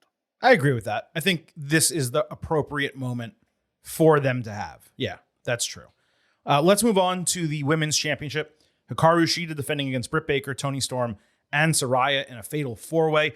On Rampage, Shida and Sky Blue fought Storm and Ruby Soho. This was the main event, which was appropriate given the women in the match. It was actually a solid 10 minutes for a change, going both ways. Sky hit Code Blue for a broken fall. Ruby sprayed her in the face. Toni hit the hip attack for a broken fall. Saraya did the worst trip I've ever seen in ring on Shida, but Shida countered No Future into a jackknife cover for the win. The Outcasts immediately attacked, of course, with Baker making the save, of course.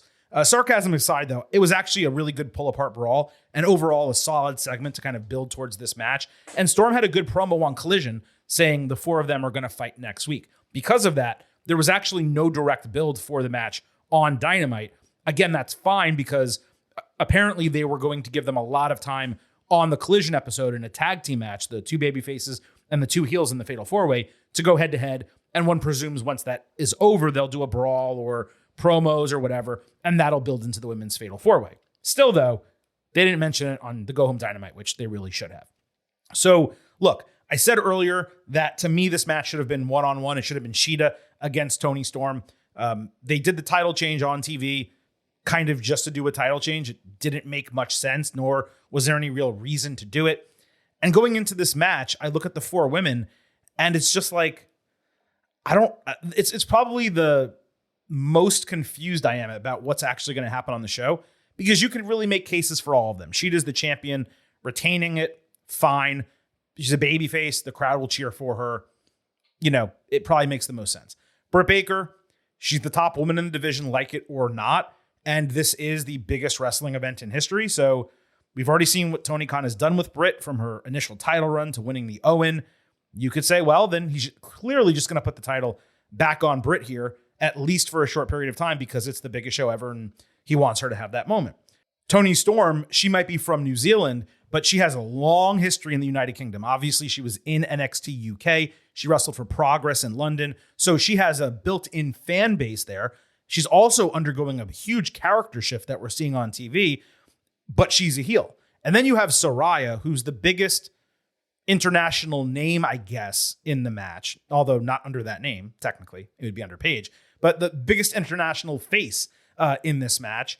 Yet her entire AEW career to this point has been what I would consider at least a massive disappointment, but maybe they use this four-way as a way for her to win a title and do it under shenanigans, and then she drops it down the line. So my point is, Chris, any of these women could win this match, and it would make sense. Or at least you could explain it out as a reason.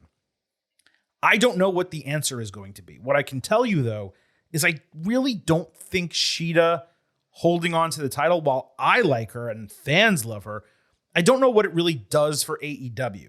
Like, they don't really feature her when she's the champion, at least not as much as they do Britt or Toni when she's had the title. And Toni did talk about becoming the first three-time AEW Women's Champion on the Go Home Dynamite. There was a very quick promo that they did, like a package to kind of build into this. So I do think what makes the most sense is a babyface winning this match. But in terms of a prediction, I'm going to pick Storm to win the title here. This is probably the hardest match to pick. You're right. Every single person could make a case here. I think I'm going to go with Saraya, because kind of like Toni Storm, but she will be a face here. You know, like it's going to be a massive. Right. I did forget to mention that entire part of it. Yeah. Good call. Yeah. Yeah. She's from the United Kingdom. So another hometown, you do it here. Maybe she doesn't hold the title for a while, but this is kind of like the climactic. She came all the way back and got here and got this moment. Right. And maybe she loses the title not long after that. But I keep coming into this thinking, like, what are ways AEW can create moments? Mm-hmm. That's what you want from this show. And so I that's my pick. I don't feel confident in it, but that's my pick. I could also see Britt Baker, again, like one of the pillars, so to speak, you know, getting that as well. And Jamie Hayter, wish she could be here. Last I saw on her, they just said she wouldn't be back for All In. So I don't think she's going to be back until 2024 is what they said, actually. Okay, then maybe not, because you still want to do the Britt Baker Jamie Hayter feud at some point. So right. I'll go Saraya, but you're right. Could really be any one of these people. I did forget to mention, I mean, Saraya, she's from Norwich, England, which is like, I don't know exactly, 150 miles, something like that from London. So, you know, similar to what we were saying earlier about Ospreay, like they could do that, but I don't know, man. I don't think Saraya has done well enough in the ring where you want to strap her up with the championship. But again, in a four-way situation, if you're going to do it, you do it like this. You don't have her just pin Shida clean or pin Britt Baker clean or something like that. You do it where someone gets the win. Like maybe the booking to what you're saying, maybe the booking is like Shida's beaten down and Storm's covering her and Saraya throws her away and pins her. And then you get tension within the Outcasts. There are interesting things that they can do. And maybe there is a purposeful reason why two people from the same group are in this match other than the value of their names. So we'll find out. I got to say, I'm actually kind of interested in the booking, even if I don't care much about the match going in, just because of what we just talked about. So with that, let's get to both the main event and the opening match of AEW All In London, the biggest wrestling event in history. We have the ROH Tag Team Championships, Aussie Open, defending against MJF and Adam Cole in 0 Hour. And then the AEW Championship, MJF against Adam Cole. Lots to talk about here, so let's go ahead and get into it. On Dynamite, MJF and Cole sat down with Renee Paquette separately for interviews. MJF asked London fans to make it the loudest main event in sports history. He promised to buy everyone a pint, and then under his breath said he'd make that Mark Tony Khan pay for them. MJF then put himself over for main eventing the biggest show in wrestling history. Then he name-dropped literally everyone from Bruno Sammartino and Hulk Hogan to The Rock and The Undertaker. Renee showed footage of cracks in the MJF-Cole relationship. MJF said it's not a work, that he's never had a friend, crediting Cole for being his brother. He asked fans to be vulnerable with him, promising they will be rewarded. There were no heelish parts to this, so the goal was for MJF to come off completely genuine, whether he means it or not. We're supposed to believe that going into the show. MJF, I thought, was awesome here, Chris. Other than the whole please cheer as loud as you can for us deal, which came across, I got to tell you, kind of pathetic to me, like on AEW's behalf. Other than that, this was the type of acting that we praise WWE for getting from Jey Uso and Roman Reigns. Completely believable, filled with his usual snark and snide comments, so it didn't feel like it was fake. Probably one of the best individual points in this entire MJF Adam Cole program was this MJF part of the interview. And I do believe it was meant, at least in the moment, to make us think it was a full babyface turn. Now, whether he keeps babyface or not on Sunday, that remains to be seen. But that's at least how it seemed to me right here. This is one of the best storylines AEW has ever done. I agree. Without a doubt. Top two, I think. Week to week, the entertainment, the work of the guys involved, the fun, just doing different things. And it's made for a fascinating dynamic going in, because this is not a blood feud, a grudge match. Oh my God, I can't wait to see these guys start beating the crap out of each other. Like, for all the comparisons that, Adam Cole has made and talked about with WrestleMania 17, Rock and Austin, if I recall correctly, they were both basically baby faces, but they hated each other. The whole build to that was Deborah was involved. They're stunning and rock bottoming each other. And what's it going to be like when they get in the ring at WrestleMania? This is just totally different. And it's one of the best stories they've ever done, but it's also a weird way to go into your biggest show of all time where you don't have that. So it's just different. Like I've enjoyed every part of this. It just makes for a different feeling going into this main event, especially when you have the pre-show situation. Yeah, no doubt. So the second half, Cole later said MJF helped him find the real Adam Cole again. He didn't like that Renee showed footage of Cole agreeing with Roderick Strong that MJF is a maniac. At one point, considered using the title on him in the ring, and then another clip where he kept his eyes focused on the title while he was hugging MJF. I almost said holding. I guess technically a hug is a hold, so it's pretty much the same thing. Cole walked out of the interview yelling that it shouldn't be so hard to understand that they are friends. He screamed into the camera, "There are no issues with me and Max, none." Later backstage, Strong was with the Kingdom saying we would find out the real MJF and the real Cole once All In ended on Sunday. So clearly, we're being led to believe that MJF is being genuine and Cole is playing him. The whole real Adam Cole line is supposed to indicate to us that he's a heel, the guy who was the leader of Undisputed Era, and not the goody two-shoes babyface who came back to AEW as a feel-good story off the concussion, getting all the fanfare and all that type of shit. Now, will that be the case come Sunday? More on that in a minute. I thought Cole was very solid here. I didn't find it to be nearly as good as what MJF did probably like 20 minutes earlier in the show. Yeah, I'd agree with that. The MJF one was better, but it was an interesting approach to take that, to go into both these guys being like, what's going on with this relationship, really. So Renee was great in both of them, but She yeah, was. MJF's was better. You could make an argument Renee was the MVP of the show, actually. She was really freaking good on Dynamite. Yeah. So then Dynamite ends with the ROH tag team titles on the line. Aussie Open against the Hardys. We mentioned this way earlier in the show. The champions hit an assisted elevated cutter on Jeff Hardy, pinning him for the win in what was a relatively short match. After the bell, they repeated that we're not going to get hit by the double clothesline. We're not going to get hit by the kangaroo kick. MJF and Adam Cole did a stare down with them. They brawled. They got them out of the ring. They both tried to do the double clothesline and kangaroo kick and failed on both. And then MJF tried to super kick Kyle Fletcher, but he dodged out of the way and Cole caught MJF super kick, right at his chest, basically. So they start staring down. MJF caught Cole's kick. Sorry, yes. MJF caught Cole's super kick right in his chest. So then they get into a stare down with each other. MJF holds the AEW title right in Cole's face. Cole offers a hand. Instead, MJF bumped his shoulder and completely blew past him and puts on the Dynamite Diamond ring. But instead of doing anything, and Cole just kept his back to him the entire time, and Cole looked kind of angry in that moment. They both turned around, hugged, and dapped up. And that was it. That was the end of the segment. I should note that Dynamite actually got a 5-minute overrun on purpose from TBS, which it never usually does, but it was specifically for this moment. So look, there are literally, Chris, 12 different outcomes. I actually counted. There are 12 different outcomes that are possible at All In.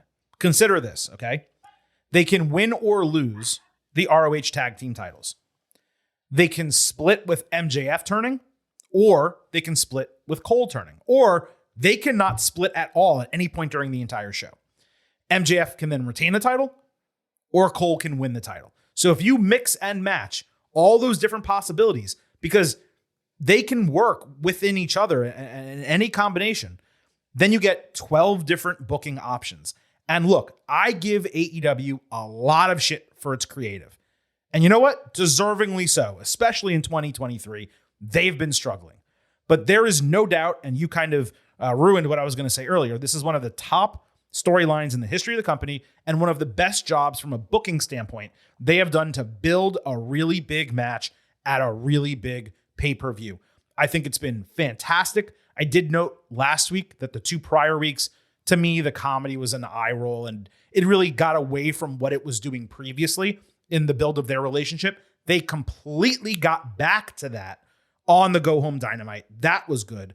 And now going into this match, this is one of those situations where it's like, why do you spend $50 for a pay-per-view? It's because ideally there's a lot on the card that you want to see. This is one of those situations where if I was a normal fan, I'd probably be buying it anyway because it is indeed the biggest wrestling event in history. But I would buy this pay-per-view for this match. That's pretty much what I'm trying to say.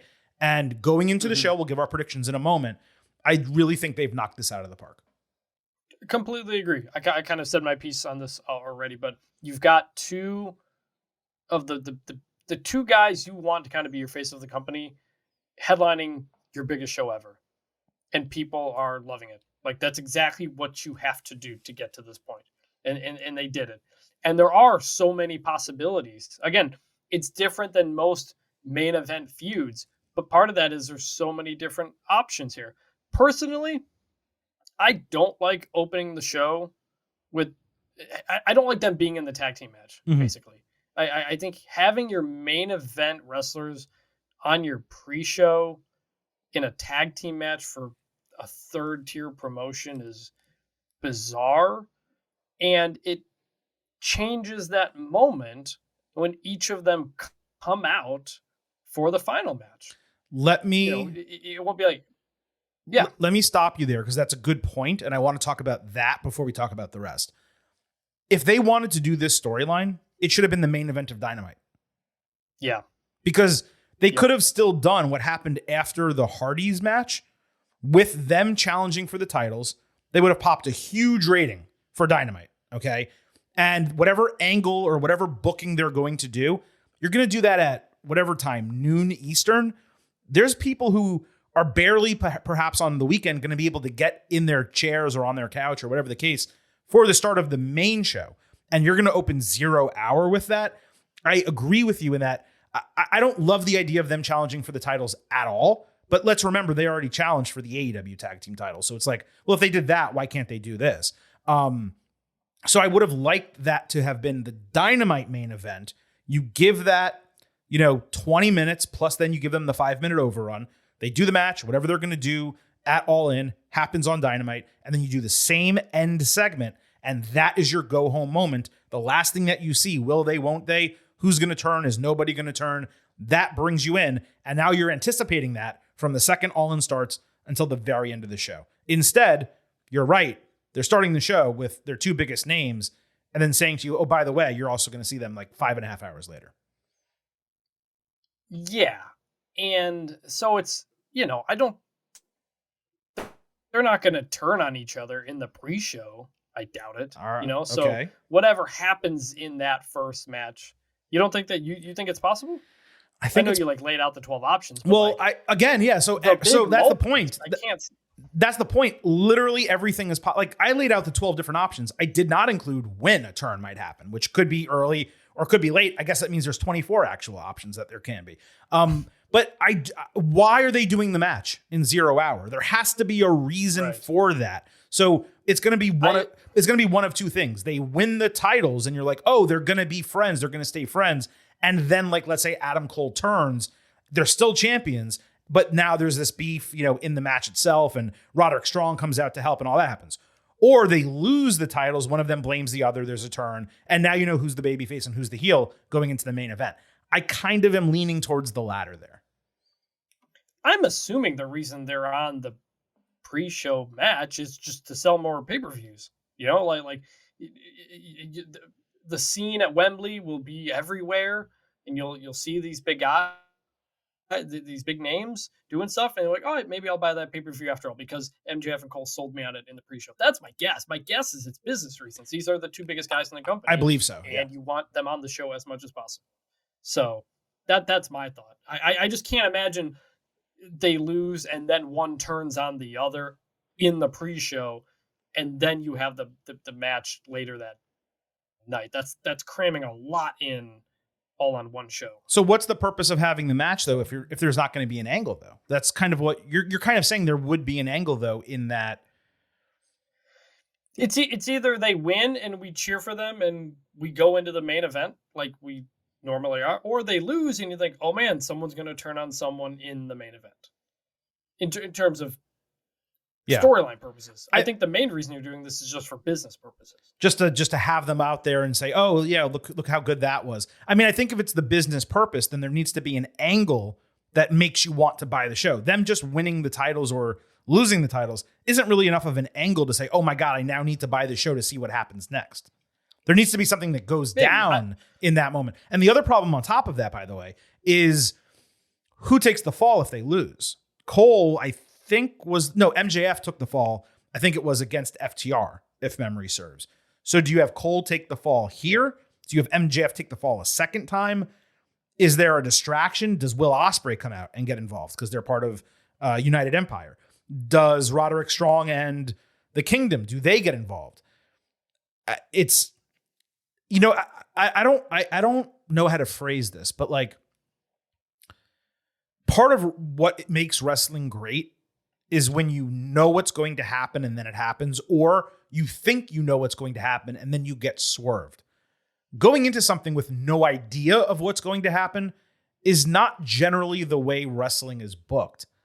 And that's kind of how I feel going into this card. I'm not saying that's bad, but it is very different. It because what that does is it makes you think about the booking as a booker instead of a fan.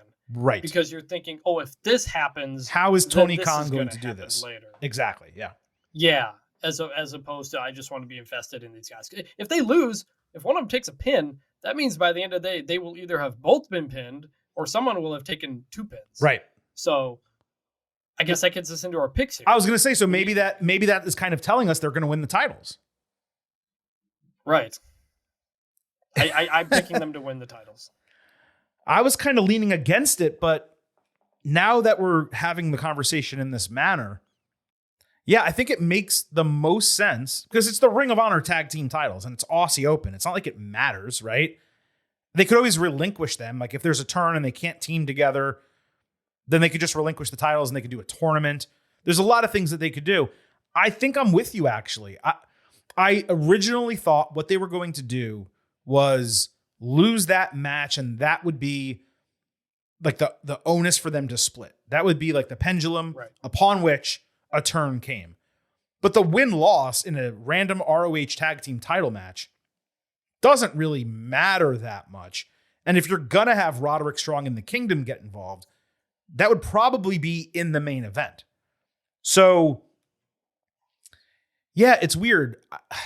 Because I feel like what the booking would be, if they're going to win the tag team titles, would be for them to win the titles and then Cole to win the world title because Strong and the Kingdom would come out. They'd help him turn on MJF. Huge sympathy for MJF as a babyface. Cole walks out with 2 titles. Cole walks out with the ROH tag team title that, let's not forget, the only reason that match is happening is because Cole cares about Ring of Honor. That's the storyline there. And Cole walks out. He gets everything he wanted. He's a heel. He's detestable. And MJF is a huge babyface, now working back from under to go get his title back. That's a great story. But I don't know that they're going to end this pay-per-view, the biggest wrestling event in history, with MJF losing and MJF not being the guy featured as the champion on the top rope at the end of the show. That comes into the picks for the final match. Yeah. So are you picking them to win the match? I don't know. I don't have an answer for you. Okay, yes. I need to make a decision. I am going to have... This might be the hardest pick in the history of the podcast. I am going to have MJF and Adam Cole win the Ring of Honor tag team titles. Okay. And I think that makes sense. You have these 2 guys win.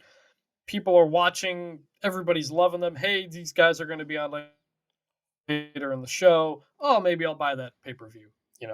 I do think that way you're not doing a major storyline on your pre-show either. I do think if they win the titles and then one of them does legitimately turn on the other at some point in the main event, people will criticize that because they're going to say you took these titles, you put them on, now they have to vacate them, or now you have to, like, I'm not saying I'm going to criticize it. I'm saying people will because it'll be overbooked. Yes. It'll be overbooked and it's, this is pure Vince Russo type. That's what they'll say. It's pure Vince Russo type of book. That's why you don't put this on the card in the first place. Exactly. That's why you do it on the Go Home Dynamite.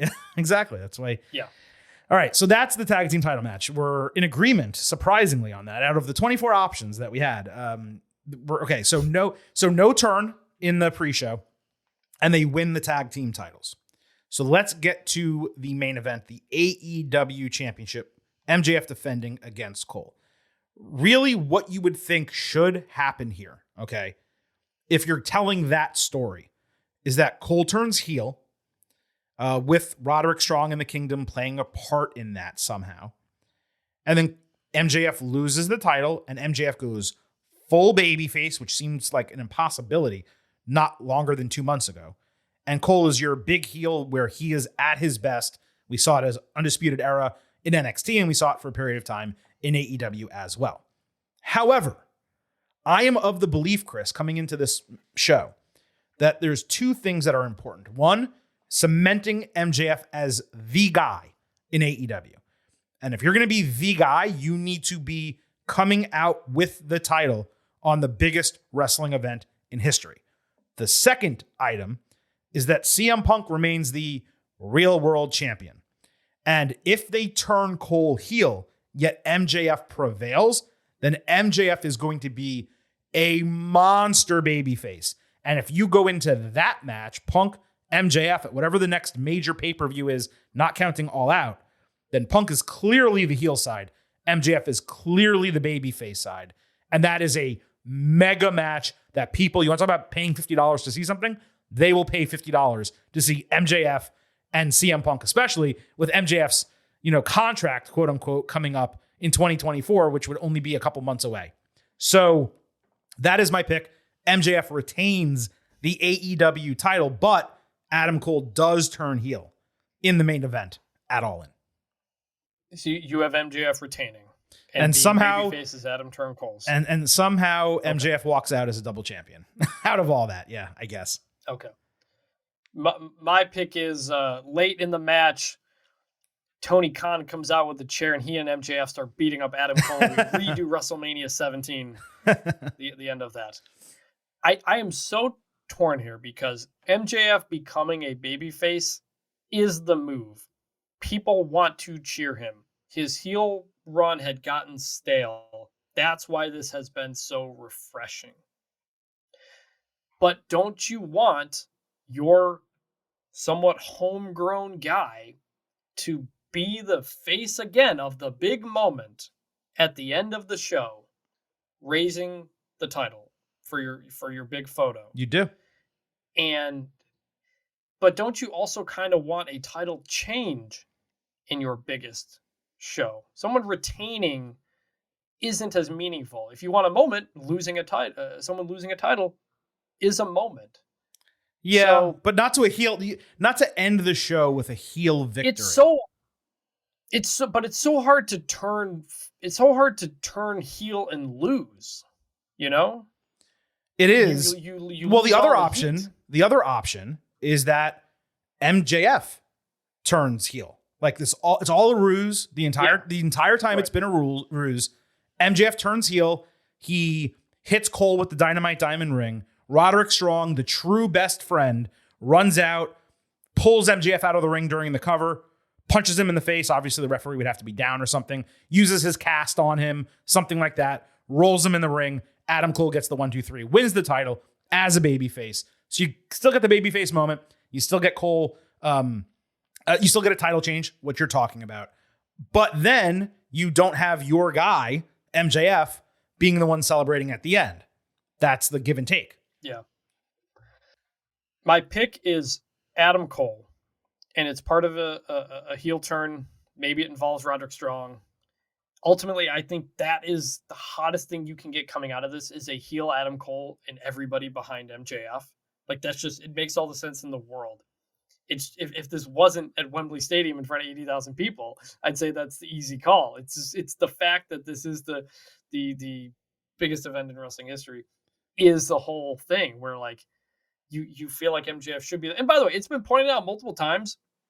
It's so cool that MJF opened the first show, the first All In, kind of started this whole groundswell of stuff, and now he gets to main event this one. And he's said it in interviews, and he thanks Cody Rhodes for giving him a shot and stuff like that. I remember when I saw MJF on BTE as part of the promotion for the first All In. It was the first time I'd ever seen him. Yeah, with Cody Rhodes. And I was like, yeah, and I was like, this guy's got something. I like it because Cody Rhodes was just hyping him up. He's like, this is MJF. I think he's going to be a star. By the way, And funny Cody- side note. And Cody was right. Funny side note to really go full circle. MJF, while we were taping the podcast today, posted a tweet of a picture of him sitting on the ring at the Nightmare Factory because Dynamite was in Duluth, Georgia on Wednesday. He said, made a pit stop at my old stomping grounds in Atlanta for one last in-ring session. It's 2018 All In all over again from the opener to the main event. So he's at Cody Rhodes' facility taking a photo, 4 days or 3 days, I guess, before the biggest event in wrestling history. Yeah, so that's a nice little touch there. And so I'm going to pick Cole. I don't feel great about it. If I was the big picture booker, I'd want MJF standing tall. Yeah. But it is what you're listing is probably the best case scenario. Your pick where Cole turns heel but MJF wins. It's just such a delicate line to balance where it still means something, where you can still move forward with the storyline. I mean, and we'll see if they can do that. They could do something crazy where it's like Cole turns heel and MJF, he is pure babyface now, but he has realized through Cole that friendship is important. And so Cole turns heel and Strong helps him and the Kingdom is helping him and all that type of stuff. And then Wardlow comes out and takes them out, gets a massive pop because people love Wardlow. People go crazy for him. He gets MJF's back. MJF retains the title. He's a babyface. Wardlow's a babyface. They hug, and you get this beautiful friendship moment between them that you want to talk about a full circle for the MJF character. From him being his basic servant employee to now being his actual babyface best friend, then you get something really cool there too. So, I mean, that would be a piece of booking. Let me tell you that right there. That would be. You want to talk about? I love that. You want to talk about booking the damn territory? That's how you book the damn territory. You have Wardlow return. That would be sick. But okay, Chris, look, that was. So again, it's another. Yeah. It's another spot where it's hard to pick a winner, but unlike the pre-show match, this is an exciting, unsure how it's going to happen. Yes, absolutely. And I'm excited for it. Really excited for it. No doubt. Well, Chris, you had mentioned to me before we started the show today, obviously there was another topic you wanted to discuss right before we got into the grades. And that was basically this fact that the show is happening. I've been joking, of course, the entire episode, calling it the biggest wrestling event in history. And the primary reason I'm making that joke, I mean, they went like beyond what WWE normally does when it comes to like hammering home a phrase.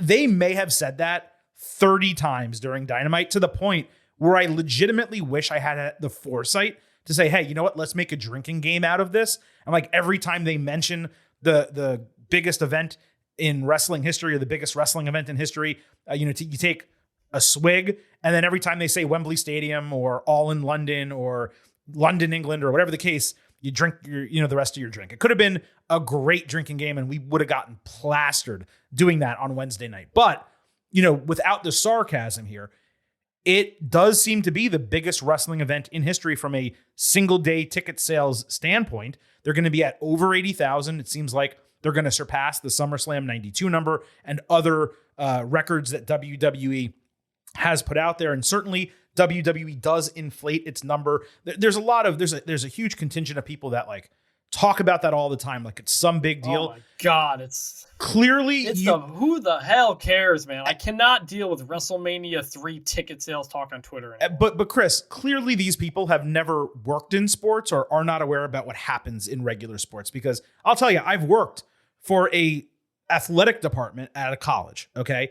And numbers are inflated for every single event that happens. And by the way, they inflate them almost exactly the same way that WWE does. They count ticket takers and concession people and security and all that. And then you also kind of like, depending on the event, if it's softball, you add like an extra 100. If it's, women's basketball, you add an extra 250. And it happens all the time. It happens in college football too, because these stadiums all have a certain capacity, Chris. And you know as well as I do, suddenly the Alabama-Auburn Iron Bowl game just happens to have 3,000 more people attending than capacity shows. Now, some of it's for SRO tickets and suites and some of these other things, but these numbers are consistently inflated. Now, does WWE inflate their numbers more than others? You bet your ass they do. But guess what business they're in? Sports entertainment. They ain't trying to give you accurate figures, okay?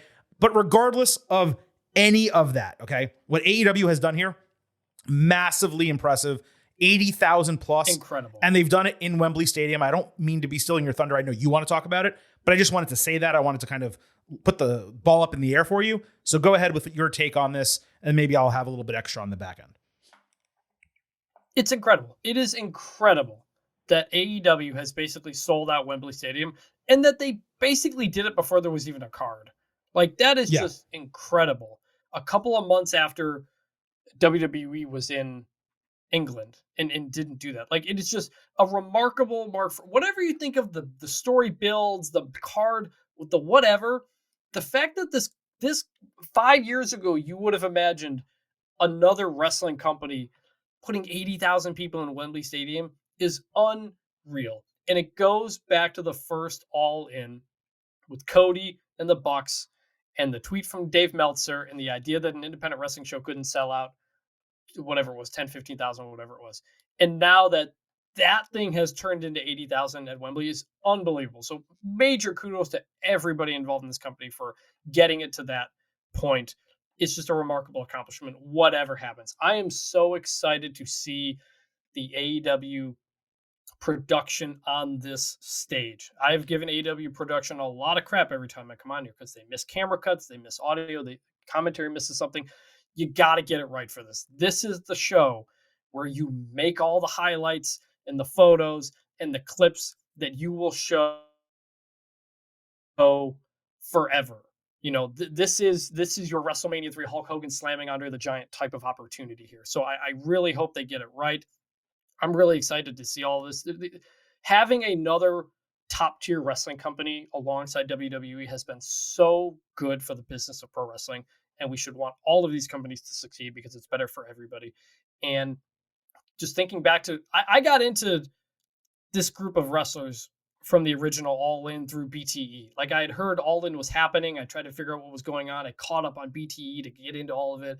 And just a very grassroots start with a billionaire eventually funding it all. So very, very cool. Awesome for everybody. And one other note, actually the largest attendance for wrestling anyway is Collision in Korea, which we know is a totally legitimate and totally voluntary 150,000 people in 1995. Well, I do believe the number is actually legitimate, but certainly not voluntary. It is legitimate. Yeah, no, it's not voluntary. When you're forced to be there under penalty of death, it's a little bit different than certainly this. So yeah, I want to go back to what I said when All In was first announced and Wembley Stadium was first announced, and that was, and I made it very clear on the podcast, if they put 40,000 people in Wembley Stadium, I thought that would make the decision to run that venue successful. I also said 60,000 would be incredibly impressive and they should be really proud of themselves and thrilled if they hit 60,000. They had 80,000. It's truly ridiculous. Like, it's such an impressive feat that words almost can't contextualize it given what AEW is and the position that they find themselves in. I do think that there is something to be said, and I've mentioned this previously, for this being a truly perfect storm situation. AEW was supposed to run the United Kingdom in year 2 of its existence. It wasn't able to do that because of the pandemic. They're finally coming over there. And for their first show ever outside of the continental United States, or outside, I shouldn't say that, outside of North America, because obviously they've run Canada. Their first show ever, they're bringing back All In, and they're holding it at Wembley Stadium.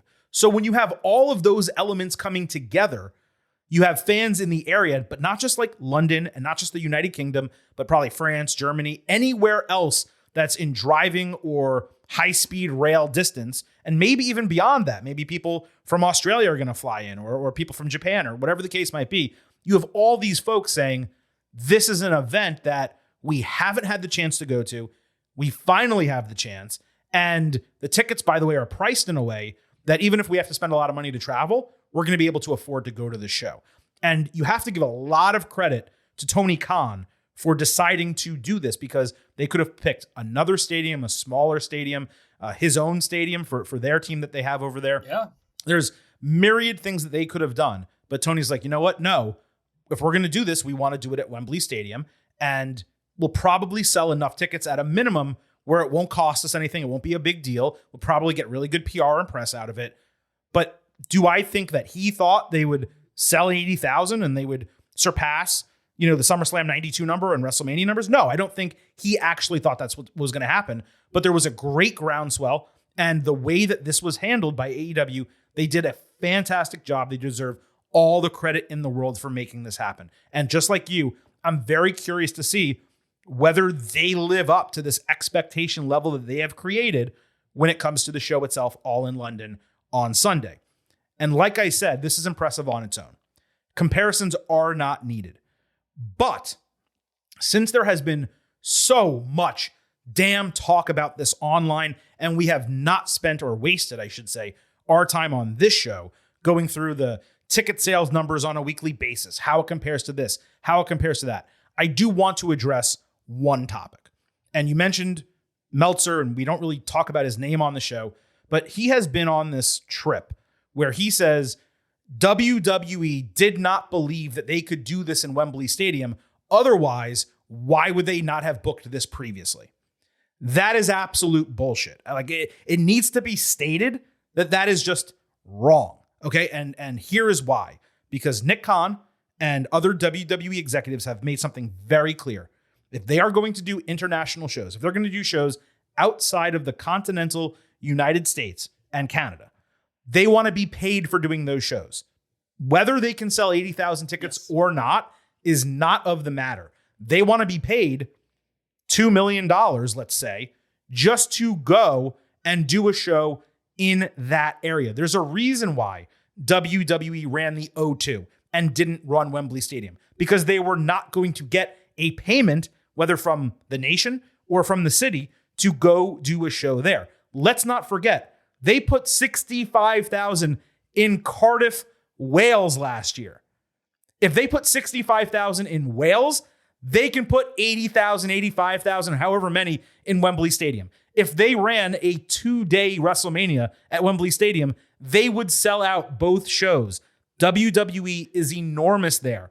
They don't do it because they want to be paid for them to get over there. They want to cover their expenses, and they want to make sure every dime of ticket sale profit and merchandise profit, all that, they want that to be profit because guess what? They're a publicly traded company, and they want to show that on their bottom line. And they want people to bid on them, just like for the Super Bowl or just like all these other major events, the Olympics, etc.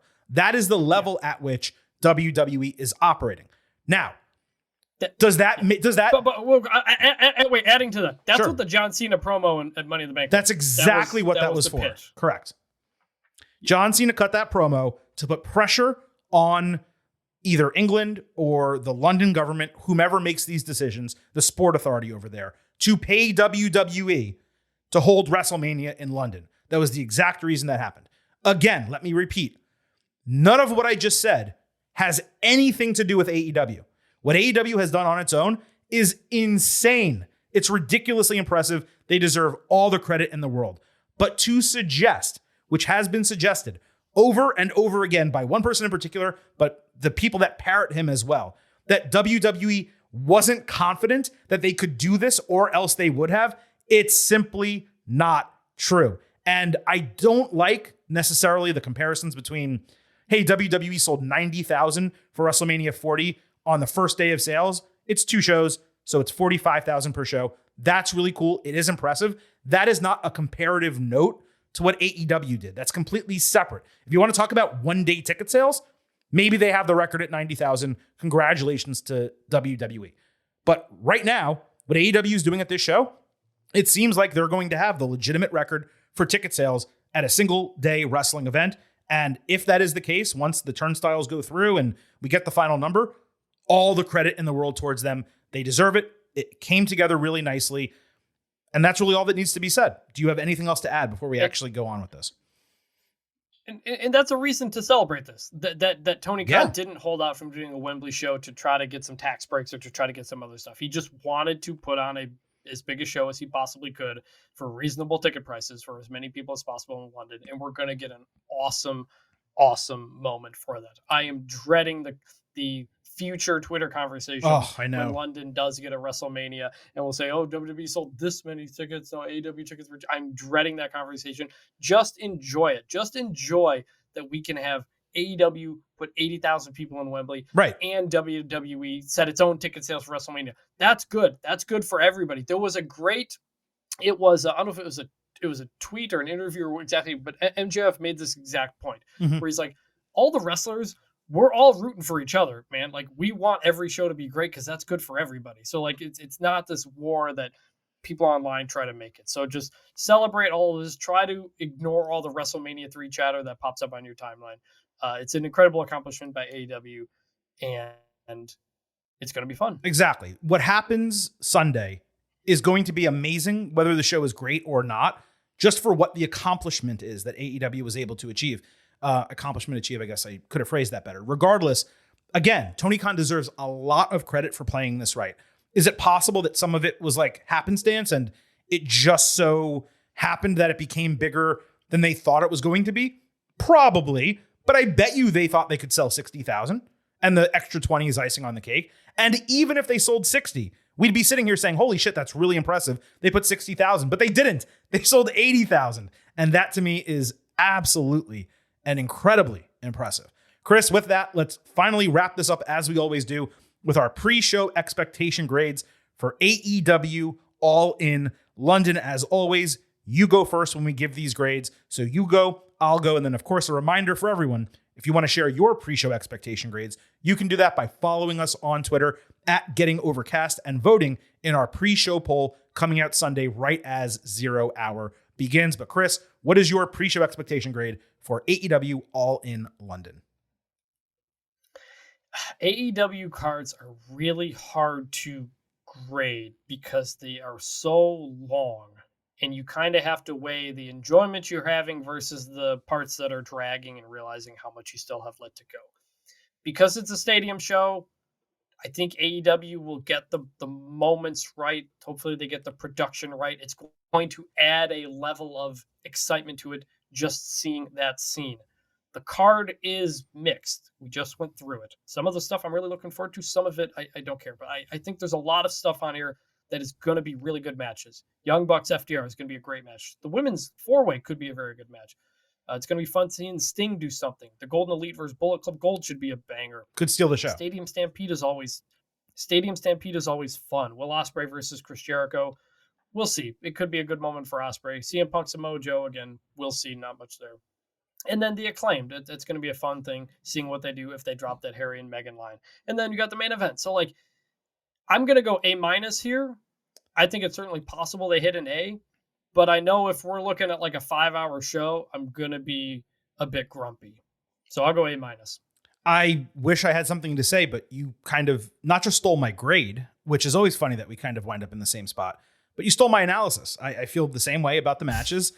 The show grade ultimately, kind of like SummerSlam, is going to depend on what happens in MJF and Adam Cole. We're probably going to go into that saying this is a B+ A- show. I'm guessing that's where we'll be. And then if that is incredible, we'll probably go up to an A. And if it falls short, we'll probably go to a B or B+. And that's just most likely what is going to happen.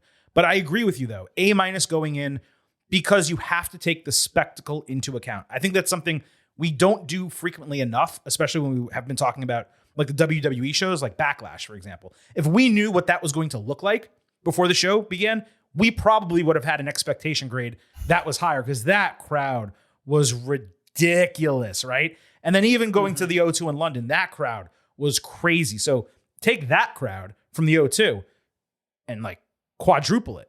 And now you're getting All In a stadium. Now, sometimes things can get lost in stadiums if the acoustics aren't right. It doesn't come across on screen. And again, there's going to be a different experience being there live and watching it from home. But I'm with you, though. A- is where I sit. The show should reach that level.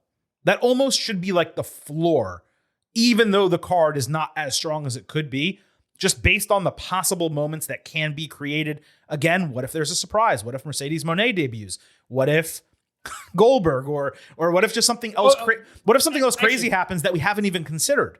Those are all possible. Something there. You mentioned earlier in the show, we didn't talk about it in the MJF Cole spot. I don't think we're going off the air with Goldberg. I don't think he's going to get involved in the main event. I know. You threw that idea out there earlier. I know. I don't think that's going to happen. No, it really shouldn't happen. And if Goldberg was to come in, he should fight like Wardlow. Like he shouldn't be fighting MJF or anything like that. I was just kind of spitballing like who could actually show up. And obviously there's the Edge conversation, but I don't want to get into that because it's kind of been debunked. Edge taped a video on social media. You can watch it. We tweeted it at Getting Overcast. I don't even want to waste our time on that type of stuff. But regardless, the point is there's elements that we're probably not even considering that you have to imagine Tony Khan has saved for the show that could put it even beyond our expectations. So I think A- is the safe place to be going into All In. And look, I'm just excited to watch the show. And I know you are also excited to watch the show and for us to hand you that AEW All In London instant analysis podcast as soon as the show goes off the air Sunday. So with that, Chris, let's go ahead and wrap up this ultimate preview. Of course, I hope everyone has been enjoying this so far, but a few reminders on the way out, and we're going to give you our schedule of events before this is wrapped up. So don't skip this final portion of the show.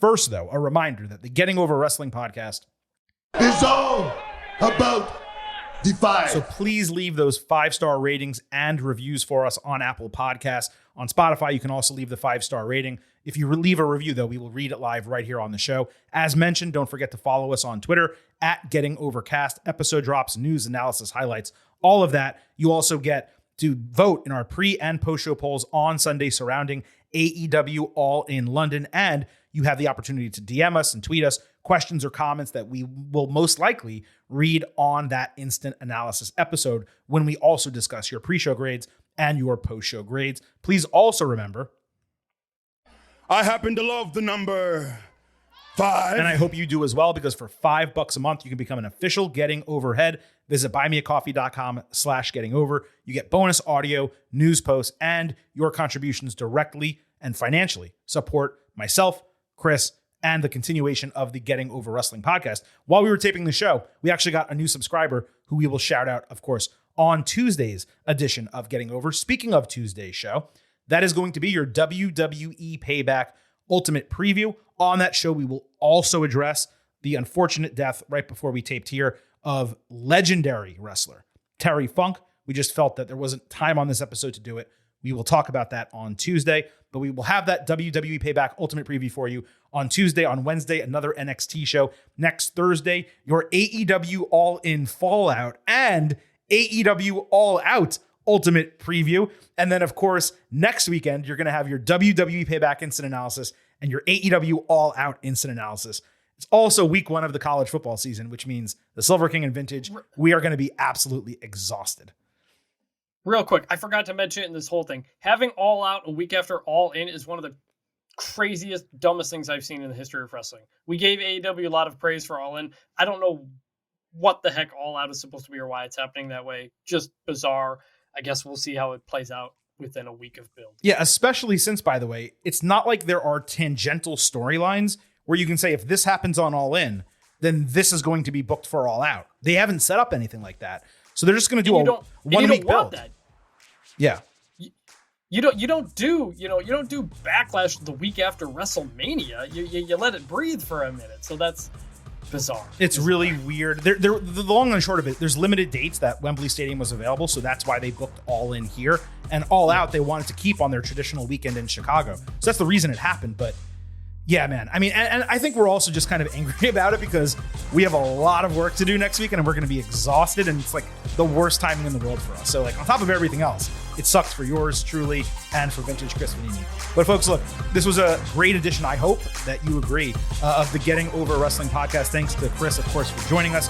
He will be back with me on Sunday for your AEW All In London instant analysis. You do not want to miss that. I promise you. For Vintage, this is the Silver King signing off, leaving you with just 3 final words. Bye for now.